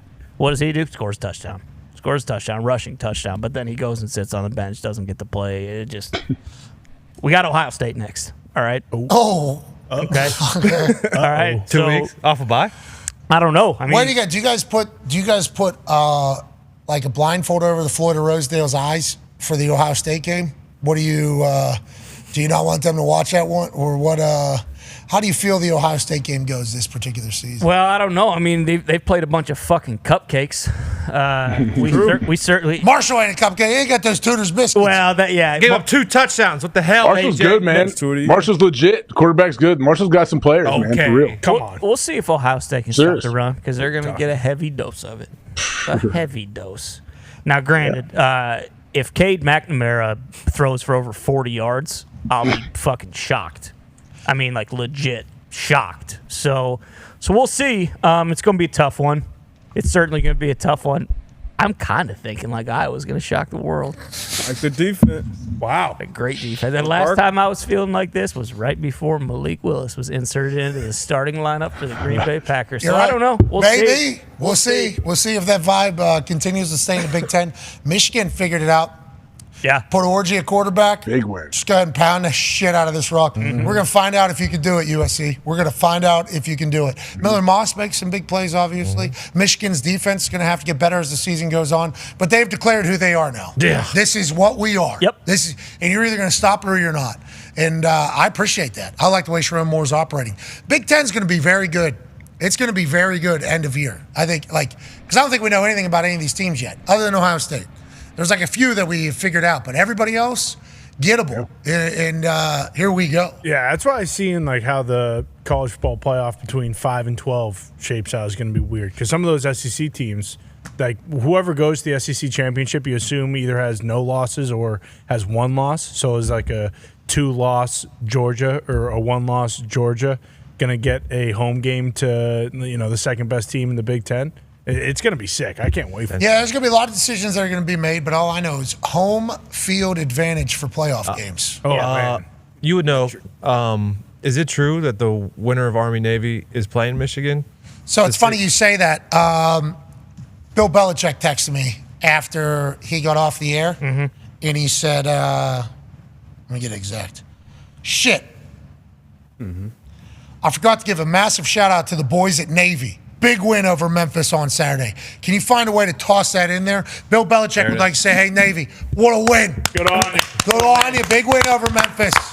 Big win over Memphis for the Navy boys. I did not hear what you were saying, though. I did hear that Navy's obviously all the way back. No, basically, you said it. They declared themselves as a military academy. Michigan did this weekend. Oh, you're saying, yeah, they're going to be playing triple option football. Yeah. I can't wait to see how it goes. What happened with Loveland? Colson? Yeah. He did not play. I don't think he played. He was questionable going into the game. Then Pete Thamel does his check down right before picks. And I think I got distracted in conversation, but I was like, did he say anything about Loveland? Because that's the number 1 option at Michigan. He's the tight end. Plus, he was rolled out. He was rolled out. So him out plus Orji in. Felt like we all knew what was coming. Ground and pound. Will Johnson got hurt too. He had a pick six. Filthy. Best corner in the country. Great pick six. But he got banged up. They say severity. I don't know what it was. I know he came back in street clothes. Hey, college football's doing it. Colorado. Wow. That was a hell of a game. I woke up to see that one, obviously.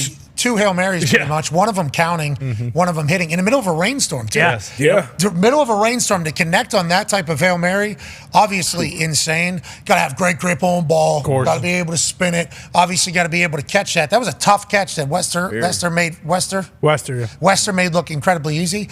And then Travis Hunter, who has made a couple business decisions in the past on a couple run plays because he's probably been told, hey, we need you long term. Let's not get caught up in anything. Lowers his shoulder, aims for ball, gets that thing out on the half-yard line, game over. What a win for them over Baylor. And I feel like, hey, don't look now. Colorado becoming a team that can win. Hey, you got a quarterback. You got a chance. I mean, what a game. And I forgot it was raining because I couldn't really see it. On the cameras TV. are too good. Yeah, the cameras are too good. We spoke about this before. But some of the social media clips, like some shots from the end zone, just seeing it come down. Shador rolling out to his left, flipping his hips, tossing out there, like you said, making 2 Hail Mary back, like unbelievable. And then the finish with a forced fumble on the goal line. People rushed the field before they even finished the review. Just loved everything about it. It's college football, baby. College football is swinging a hot bet. Go ahead. BC, too, in the Wells Crowther game, beating Michigan State coming back. They were down 17-14 with like a few minutes left, drove down the field, scored a touchdown, win it all. I believe in what Michigan State's cooking up there with Smith, but Billy O'Brien. Dude. Is he in the right spot? Yes. Yeah. That's what I'm saying. Yeah. Incredible. Castellanos a beast. He's from up there, obviously, and then he was living up there when he was with the Patriots, and then obviously Ohio State, then back to BC. It's like red bandana game, obviously big.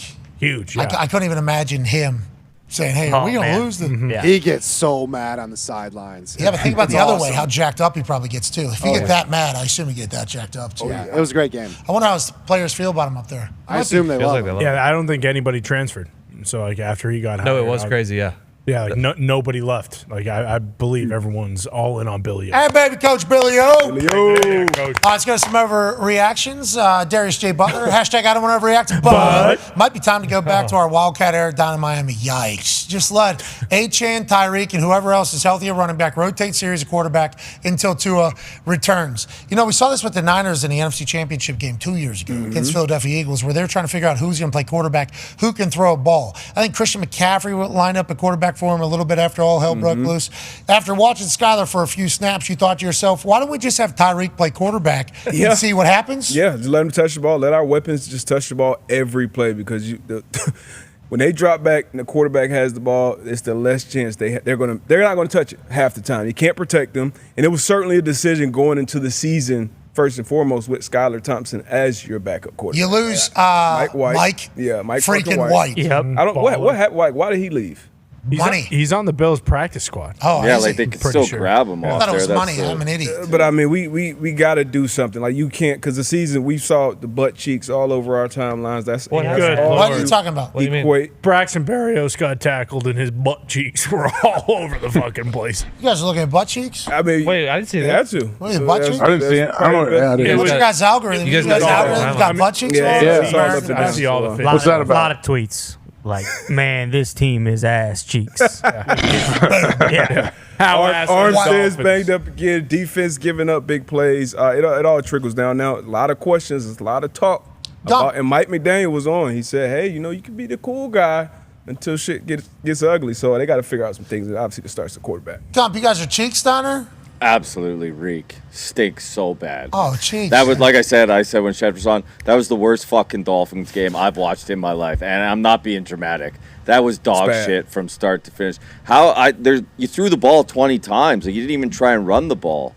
Like, I don't know what's going on. Our O-line stinks. Oh, no. Our defense actually played well, kept us in it. It was 17-3. Thankfully, we had Tim Boyle just throwing absolute darts to nobody. He was moving around. It was great to see him on a fucking football field again. Cito said we got cheeks if we need it. And boom. Oh, that's a lot of cheeks. I did see that. Yeah. I did see that. Uh-huh. I thought it was like Play-Doh or something like that. Right there. No. That actually happened. Those are his cheeks. Not his AI. budgies. Hey, we hope you're all right. Hey, sorry your cheeks got exposed like Sorry, that. cheeks are hot. Yeah. Sorry, Braxton. Those are cheeks, That's though. the season. Got to tie our pants tighter, I guess. I mean, that could happen. Honestly, it could happen to anybody. Really. Anybody, anytime, especially if they get you. No, when I got my belt buckle belt on, Sure. that thing's real tight. I need it. That's the most sturdy my pants have ever felt in my life. Other than that, I think you can end up cheeks anytime. Okay. And Braxton Berrios got cheeks. He did. It's always trying to stop him. Yeah, exactly. It's actually a compliment to Brad because he's trying to go that way, Mm-hmm. and they're trying to get him to go this way. He's not letting anything slow him down. Hopefully he's dialing up some plays again tonight for Monday Night Football. Some plays. Gump, see? Oh, no. No, Gump love that. Already? Come on, Gump. Oh, no. What? I'm being serious. He's watching film. It's cute great. clip. That Wasn't our team, but yeah, it was great. That was good internet. Let's go to Wasn't the- our film or our team, but yeah, it was great. You learn a little, you learn a lot. It was his best Growing the game. Absolutely. All right, let's go to another overreaction. Sounds like it's going great down there in Miami. Hashtag I don't want to overreact, but this is from Money Marquez. Only the Raiders can beat the reigning MVP after being down by 10 on the road. Just to turn around, make the worst team in the league look like Super Bowl contenders. Fire Getsy, trade Adams for some picks, draft viewers. Lastly, Mark Davis, sell the team. Oh, damn. Holy hell, Raiders fans are saying the Panthers and Andy Dalton did that to us. Fucking blow it up. That means we can't win like this. AJ, is that fair or no? I mean, I don't know if anything's really fair when it comes to NFL and irrational fandom, but I do think it is crazy to see the contrast from week to week. Like, remember Antonio Pierce last week, hugging the GM, so happy in the tunnel, and then you see how frustrated he is in his presser after this game. Like, it's tough to win the NFL. It's tough to be a coach, man. That's a tough roller coaster. Agreed. I would not want to do it. Not fun at all. Much better when you're winning. Boy, you lose to this Carolina Panthers team in the way that you did, it's going to get loud. I assume there's a lot of Raiders overreaction tweets? Oh, yeah. Whole bunch of them. A couple more that were, once again, some of them just crossed the line.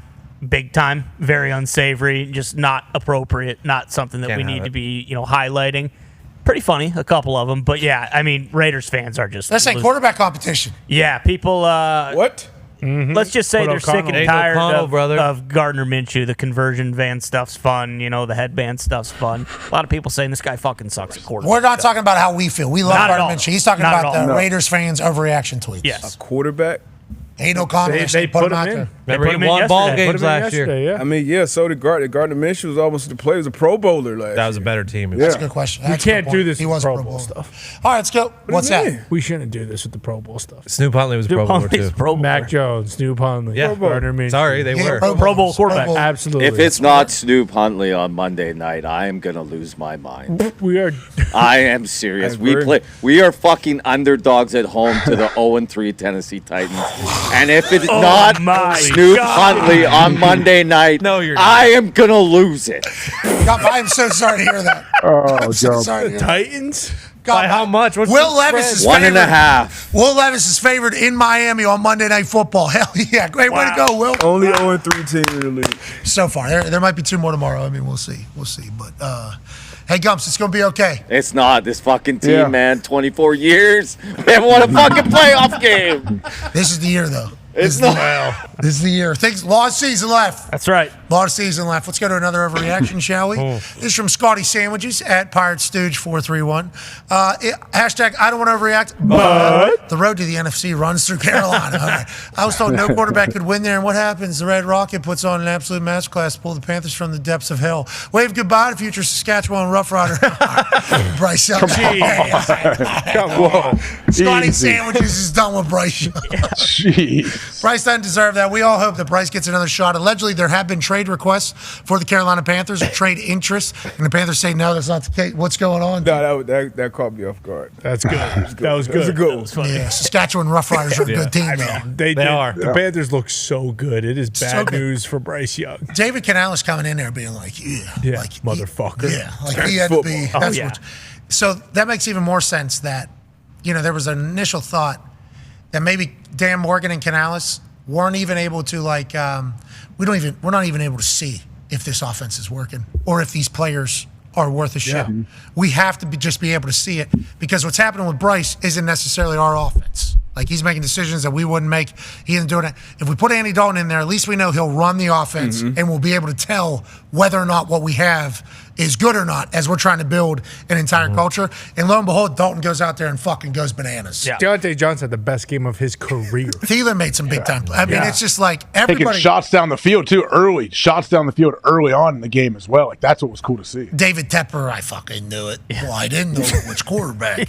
Me and my wife certainly something there, but I knew everybody else was good. Him being in practice probably was what put them over the edge. The other day when he shook some hands, yeah, it could have been the case. When he came in, the players were like, boss, man, boss. Talking about Tepper. It was kind of sweet. That a baby Tep. Yeah. That baby Tep. He's got to feel so good today. Oh, my God. Where was that restaurant? That restaurant he drove by with the sign? What'd you write today? What the fuck's the sign? He burned it down, I think. There was an update from that sign after they started Dalton. They took down the records of the other people, and then they put like, "We're with you, Andy Dalton," or something like that. So they did kind of turn it. But People are riding a rocket. I think it was after Tepper threatened arson. Yep. People are riding that rocket. Everyone in Carolina's on the rocket. Hey, AJ, we tried to book the Rocket on the show a couple years back. He turned us off. Dahn. Andy? Well, he said he'd come on, then he fucking. I thought he was in his side. I thought he was in his side yard. That's when we wanted to talk to him. Yeah. When he was doing his side yard workouts, I was like, needed to get to the bottom. How many His yards? side yard Remember, bullshit? we were trying to figure out how many yards the side yard was because we couldn't tell from the angle of the camera how good his arm was. So we want to go right to the source, journalistic standards. He said, yeah, come on. And he didn't. Come on. Yeah. We've always been big time supporters of Andy Dalton. Huge. I feel like he's always operated as like super professional too. Everywhere he's ever been. I assume Canales, Dan Morgan, Tepper, everybody in that locker room is like, we got the right guy leading us right now, AJ. Got the right guy. I mean, look at what he did on the field. And, I mean, Andy is like the nicest human to play in the NFL at the same time. Yeah, handshakes. A lot of good handshakes out of Andy So Dalton. happy. It's nothing worse than running out of the tunnel and knowing you don't have a fucking chance because of and unfortunately, there were some games, not many games. I was blessed to play with a lot of good quarterbacks, but there were some times, we had some guys where Don't worry about it. you running out. I'll never throw them under the bus. They try, they try, but boy, it is. I'm going to say this. when we played against the New Orleans Saints and Drew Brees, and this is a different era from when Darius Butler was there, I was playing quarterback against the defense during the week and against linebackers in the secondary. Card team, look team, I'm throwing balls. Just right down, I mean, tight end, slant, I looked left, and then I hit the tight end, and it was a touchdown. 25 straight times, maybe. 20. Just could not fucking stop it. And I'm not an NFL quarterback, obviously. But that week, as I was getting on the plane to go down to New Orleans, we had Curtis Painter started for us. And I had a little bit more inside information on what was going on the defensive side. I thought to myself, if Drew Brees happens to just one time look this way and then do this one, I don't know if we stop it. I don't know if we stop it. And we did not. And Curtis Painter, sack, fumble, touchdown for the defense to start the game, first play of the game. Sure. Yeah. That's the first time in my life I've ever walked, actually traveling to game thinking, we're pretty fucked here. It's going to suck. And then for the first play, quarterback, strip sack, touchdown, it's like the defense also scoring. So not only is Drew Brees going to do what Drew Brees is going to do, but the defense is also scoring. Yeah. And they put 60 on us, and it was a bad night. That's one of the only times. But to your point, yes, there's a couple different occasions where it's like, we need a lot to go right today. We need a miracle, you basically say. Head coach kind of let you know between, hey, defense might score, special teams, you guys might have to might need a big one in the special. Offense, we go keep points from off. Yeah. All right, coach, we picking up what you put down. Yeah, but always, I mean, the one with Ryan Lindley and Josh Freeman, that's the greatest coaching maybe of all time. Agreed. Might be the greatest coach of all time. Chuck will never get credit for it. Clyde Christensen and the boys will never get credit for it. But that was the most transparent a coach has ever been with a team, ever. Chuck Pagano. Don't watch practice. Okay? Don't judge practice. Don't watch practice. We're getting to Sunday. And then first practice happens and we're all seeing it, and he goes, what'd I say? It's not watch. There's going to be some stuff that you guys are going to see that we don't need everybody seeing. No judgment. No judgment. There's going to be some misses that they're getting used to it. They're settling in. We just need to get to Sunday. Then day 2 of practice happens. Same shit. We're talking air mailing. We're talking hitting the side of the fucking practice facility on some throws. It was like, all right, here we go. Freeman had a cannon. And then we get to Sunday, and it's like, had a plan, executed plan. We win a damn ball game. You have a 2-minute quarterback? Yeah, I did not know that. I thought I was backup quarterback all of a sudden. I thought I was dead. Yeah, I was like, I'm not going out there. I fucking watch practice. I'm not going to do it. That was great coaching. Great. That Panthers team feels like they can win with Dalton, I think. Oh, yeah. Absolutely. Especially now that they proved it. Yeah. Been a pro. Tough division out of nowhere, though. Yeah. Well, if you look what just happened, though, Bucks stumble, Saints stumble, Panthers show up. You're right. Out of nowhere, it seems like teams can play. Falcons, they're going to get back. Yeah. NFC South football, baby. How about NFC South football? Is that Andy Dalton time? That's what old buddies say. Might be. Let's go to the next overreaction, shall we? This is from Chili at Big Tank Energy. This guy's big dude. Big dude. Not doing the Ozempic either or trying to lose weight because his gimmick is that he's big. They call him Big Tank. Can't be Thin Tank. Got to be Big Tank. That's right. Hashtag I don't want to overreact, but Steelers are the best team in the NFL. The damn broke. Just like Artie said it would, like in Evan Almighty, just like Artie Smith motherfucking said it would. Sacrificing his own career so Justin can thrive is the most Christian thing Russ could do. And thank God he did. Thank God he did. Yep. I love that. Okay. Thank you, Russ, for doing that. And you see the what were the no emojis? one out Pizza's the Hut. Yeah. That's good. That's good. People are creative. I like it. Big Tank, we like what you're putting down there, pal. Is this a very Christian thing for Russell Wilson to do for Justin Fields, Tone, as a noted evangelist yourself? Exactly, yeah. Evangelist? A studier of worship is how I would classify. There's 84,000 people watching on YouTube right now. Studier of worship. Nailed it. Let me talk to you about this, okay? Is this Austin 316 or which one? Yeah. Russ was potting a little bit in week 1, okay? And Coach Tom sat it down. He talked to him. He said, hey, you got that C on your chest? You got that Walter Payton man on your chest as well for a reason, okay? We need you to be a leader, okay? A leader of men. Just like when Rev had to go out and Sunshine had to come in and be the quarterback. Okay, same situation here. Just talking about Rev, a man of faith, Russ, a man of faith. It's very, very similar situations here. And now that has let Justin I remember it. Sort of spread his wings, okay, and fly, my friend, because he was unbelievable this weekend. I know people are saying, You know, he wasn't. He was okay. And as a team, and as a what are people saying? And as a team, just so I can hear it, what are people saying? People are saying he wasn't what? They're saying he wasn't unbelievable. They were saying he was good. He was. But he was unbelievable. Yeah, he was unbelievable. Okay, you want to know what the stats were in the second half, my friend? What were they? Cool. The Steelers had 211 yards in the second half. Damn! Not bad. It's pretty good. You know how many yards the Chargers had in the second half? Anybody? Herbert got hurt. Minus 5. Negative 5 yards. Minus 5 yards the entire second. Yeah. Mock Turtleneck back there is chiming in now all of a sudden. Herbert did get hurt, but that wasn't until in the fourth quarter. And guess what? Heineke came in and he suffered the same fate that his brother did. I think Herbert got hurt in the third, maybe the fourth. It could have been. It didn't matter because the game was over at that point because we started playing bully ball. When you guys put up the list of injuries from this week, a lot of Chargers on there because we were playing bully ball. My friend. Started with the first play of the game. Patrick Queen brought the wood. Welcome home. He was loving Renegade. Yeah. First in points, first in yards as a defense, third against the run, 6th against the rush. Charger. Oh, boy. You don't want to – guess what? You know how Niners – if the week after you played the Niners, you lost? You get the Niners flu. Yeah, guess what? Steelers flu is a real deal. Steelers flu is a real thing. Good luck. Patrick Queen's setting the tone early, huh? Yeah, he was. Did you see the first play of the game? No, I did not see the first play. First play of the game, legitimately, J.K. Dobbins gets the ball. There's a guy about to tackle him, and somehow Patrick Queen, just from a standstill, is able to generate enough force that he puts his face right through J.K. Dobbins' face and up, down on his back. And it's like literally the first play of the game, and the whole place goes absolutely bananas. And it's like, here we are. This is exactly what everybody thought this game was going to be. And obviously the Steelers lived up to it. Chargers, I have not given up hope. No, you shouldn't. I don't like all the injuries they got, though. Right. Especially at key tackles. Key positions. With a backup quarterback. Joe Alt, he's had Max Crosby and TJ Watt here in his first 3 weeks. It's a pretty good little story. He's good, too. Tough. Pretty good little story. Yeah, and he's hurt now. That's not good. How long is he out? Do we know? What is it? It's ankle. They said ankle. It didn't look good. Like I thought it was like a knee, but they classified it as ankle. So that's I assume that's good news there. Okay, let's go to another overreaction, shall we? This is from Mano, Greek Boy 77. Greek Boy.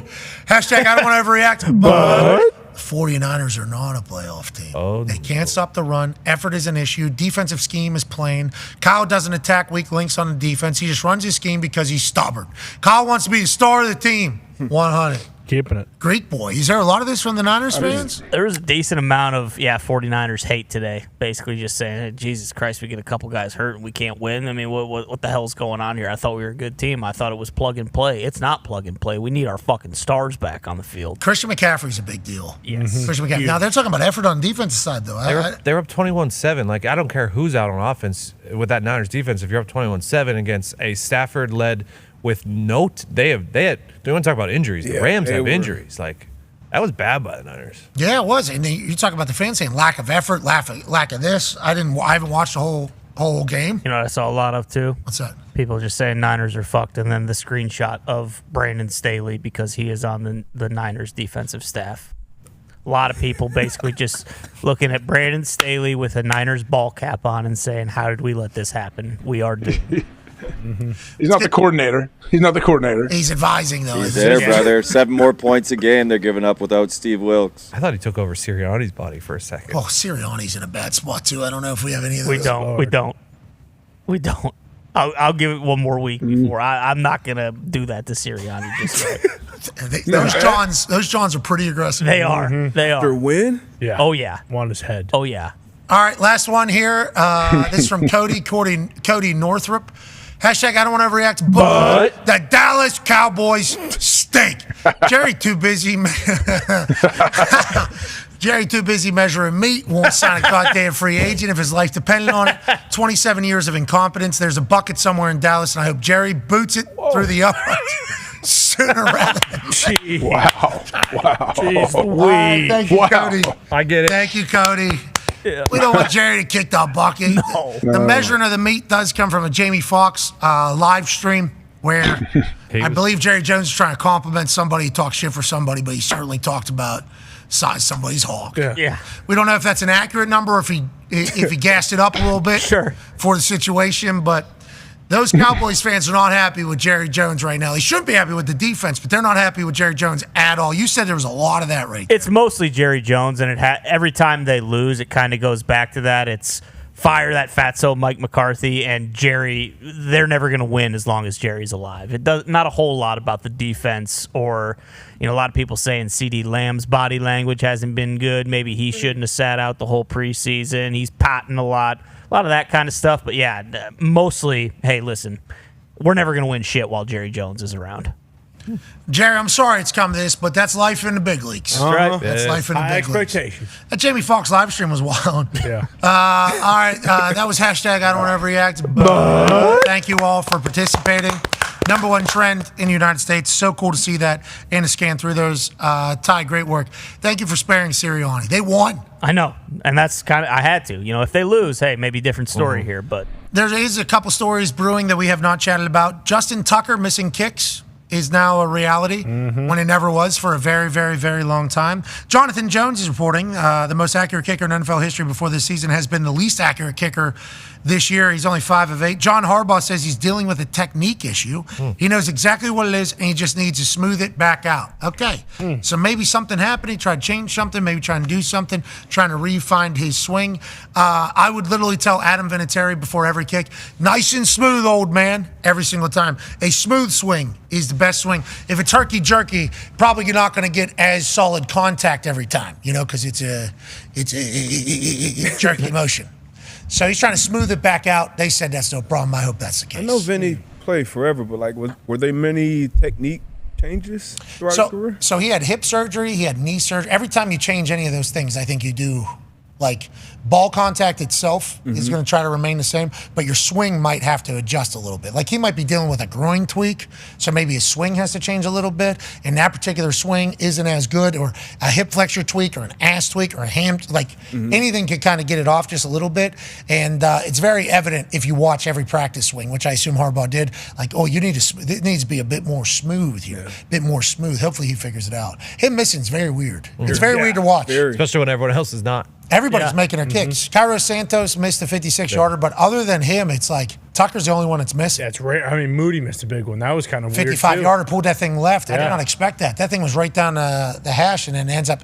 That was a big miss. Crazy, yeah. That was a massive miss at the time that it was. A guy like Tucker, though, he's got his leashes forever, right? They're not going to look elsewhere if he keeps missing kicks. It'd be more like that type of thing where it's hey, let's put him on IR and maybe end of season. IR maybe. Maybe there's an IR thing if he is battling through an injury, which it doesn't sound like he is. He said technique. I don't know why you would change technique if you didn't have some sort of tweak. Yeah.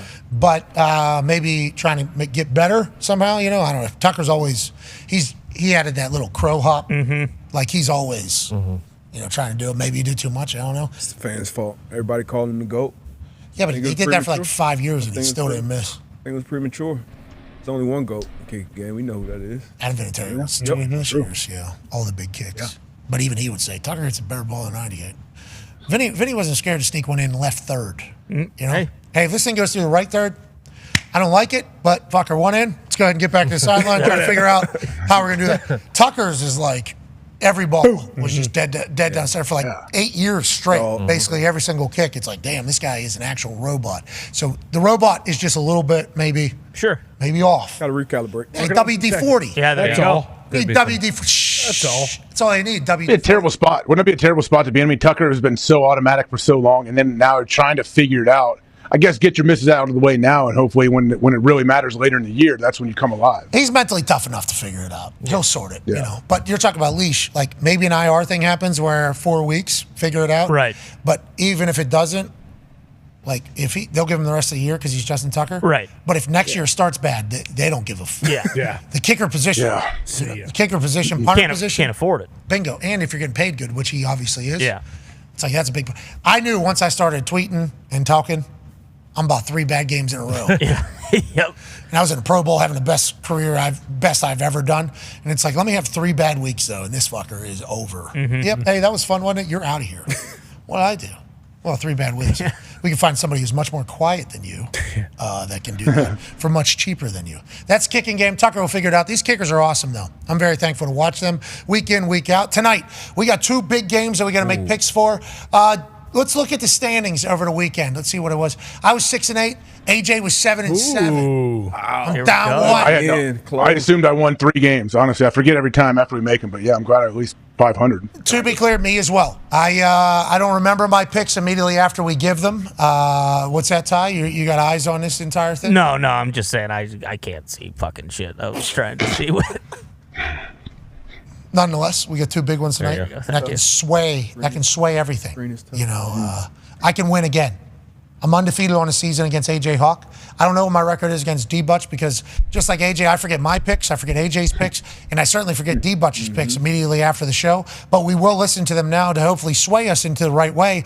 D-Butch, how do you see tonight's game going? Let's start with the 7:30 game on ESPN. Jags, Bills. Bills favored by 5.5. Yeah, after learning that stat, plus 5.5, how many, what have dogs been?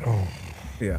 They've been good. 13-2, something. Yeah, I'm taking the dog to cover this one. I won't take them to win. I'll take them to cover, though. Jaguars plus 5.5 is where Darius Butler is. And let's go to the 8:15 game on ABC. Commanders, Bengals favored by 7.5. You going to do the same thing? Same thought process here. You heard Bill said, I said it earlier in the show, Jaden Daniels is not afraid of big spotlight. I think he has a big game tonight. Commanders cover as well, plus 7.5. Okay, so he's taking both of the dogs. The dogs have done well this year, right? Very well. Dogs have done very well early in the season. Friend is my friend. This week, 7-7, and then the under was 10-4. Oh, that 1 o'clock games were tough. Week 1 and 2, there were a ton of close games. There were a lot of like, oh, this team kind of dominated the whole game. Yeah, like 2-score, shitty looking games. Yeah, a lot of close spreads. The witching hour was not the witching hour. Yeah, Scott Hansen was up late on Saturday night. What was he doing? I passed out Tennessee, Oklahoma, middle of that. Woke up very end, Colorado, Baylor. Yeah. But I was like half awake, you know what I mean, going to the bathroom. And then I was up because of how awesome it was. So then I go like, what else did I miss? I opened my phone. Scott Hansen was still tweeting. He was like, I'll see you in a few hours. Scotty. Wired. Yeah, that's what I'm saying. I'm like, God. Can't sleep night before. Well, he's in L.A. too, though. Yeah, West Coast time. So probably wasn't that late. Yeah, you're right. 9, 10 maybe. What time is that NFL Game Day morning show on NFL Network? Their call time's like 3 a.m., isn't it? Jeez. It starts at 8 Eastern, 9 Eastern. They do it Jeez, Louise. Hey, we appreciate that. Thanks for your service. That's right. All the teams that were favored by more than 6 all lost outright. Okay. AJ, are you going to ride the same teams as Darius J. Butler with those stats? Or are you taking the Jaguars plus 5.5 because of the trends? And are you taking the Commanders plus 7.5 because of the trends? You know what? I'm going against the trends here. This Bills game, give me the Bills at home minus 5.5. Okay, and then how about for the other game? Give me the Bengals. I know 7.5's a bunch, but the Bengals have to, one way or the other, they got to figure it out. And I think tonight they do. All right, I'm going to take the opposite just because I kind of have to. So I'll be with D-Butch. You are against us. You got the favorites. We got the dogs. It should be a great night of Monday Night Footballs. You know, because there's 2 games. Dano. You could watch Dano. Yep. Oh, yeah. Let's face Don't fart. Hopefully he's not farting. He's going to do something like that. UConn might be back, too. Don't look now. Dan Hurley's got the boys buzzing. Well, they were I actually did in the see building, that. but we did beat the absolute dog shit out of FAU. There we what? go. Football, of course. What? Really? American football. Great, Soccer? yeah, great FAU out. Great team. Good ball club. Dan, we're live. We're live. We're live. We're live. He said, I'm live. We're live. I'm live. About how this is played out so He is live. Oh, he is live right now. Oh, wow. Don't fart, Dan. And is it going to be interesting to see how it goes for the rest of the season, especially towards the Say fuck. Say fuck. Schefter here now with some injury updates after Sunday's game. Yeah, we got you. Eyes on what's going on in LA with 2 minutes. 2. So he's got to take it to a deuce. Yeah, he's got to take a dump. Call you while he's Call you pooping. in 2 minutes. He's calling you while he's pooping, while he's on the toilet. It's kind of neat seeing how the sausage gets made. Well, he's on TV right now. That is live. There he is. Wow. He's actually live. That's pretty wild. Yeah. That is pretty wild. You know what? This ball goes in, we'll answer when he calls back. 'Cause All we right. care. Hell yeah. You made it. Okay. Let's go. All right, now we wait. Now we wait. Great toss. That felt pretty good coming out of the hand. Yeah, it looked good. That's good news for tonight. Yeah. Holy shit, that's good news for football. Huge news. Wow. What a week we're about to have. I know. Fucking right. That bucket's been closed. It has been. That thing's been closed for a long time. That was a no doubter. Now, Dan Orlovsky immediately, upon leaving the hand, it's boom, boom, boom, boom, boom, boom, in. We care what Dan's going to say. Dan's going to say something good. Yeah, of course. How long is this guy on TV? Who's he with? Who's his play-by-play? Is it a three-man booth? Lance Riddick and Chris Fowler. Lewis. Lance. Who? Who's Lance Riddick? Rest in peace, Lance Riddick. Yeah. He's also a baseball player. Lewis Riddick and Chris Fowler. Chris Fowler, obviously, the Good consummate booth. professional. Great booth. Lewis Riddick, obviously, beast of what he does. They got the Jags and the Bills. I can't wait to hear what Dan Orlovsky says about Trevor Lawrence. He knows damn well that guy hasn't won a game in a long time. Yeah, he's going to say he's awesome. He'll tell you exactly why and what he needs to do tonight to win. You think? Absolutely. Doesn't sound like Dan Orlovsky to me. Dan's got the fucking answers. He does. That's what I'm saying, but he doesn't give them normally. Normally they're Dan? normally he'll give like super pro quarterback answers all the time because he knows how hard it is. You know, when he's been in the facility, you know exactly how hard. Been where, Ty? The facility. Okay. D-Bot got to see the boys in the training room the other day in the facility. He liked it a lot. AJ as well. Facility's a good show. It is. Or maybe it was AJ. Dan Orlovsky's still on TV or not? I'm sick of this. It says minutes. Commercial. He said they're still going. Oh, They my are. God. How much? What are they They're doing? running Chiefs highlights. Okay. Who is it right now? Chiefs Falcons. Chiefs Falcons. Is this NFL Live or what is this? Yeah. Can't he just say like, "Hey, can Wagoo take one real quick so I can hop on?" And he can't do that. Swagoo. I prefer to call him the Big Wagoo. He's awesome. He is. The Big Wagoo. Swag. All right, we're not answering it. He was getting shit on the internet. I'm done doing it. That's perfect. I'm done doing it. Because he was watching the WNBA playoffs during the football games, and people were like, "How you can do that?" And he said, "Hey, everybody, just like everybody who always does this, I got more than one TV."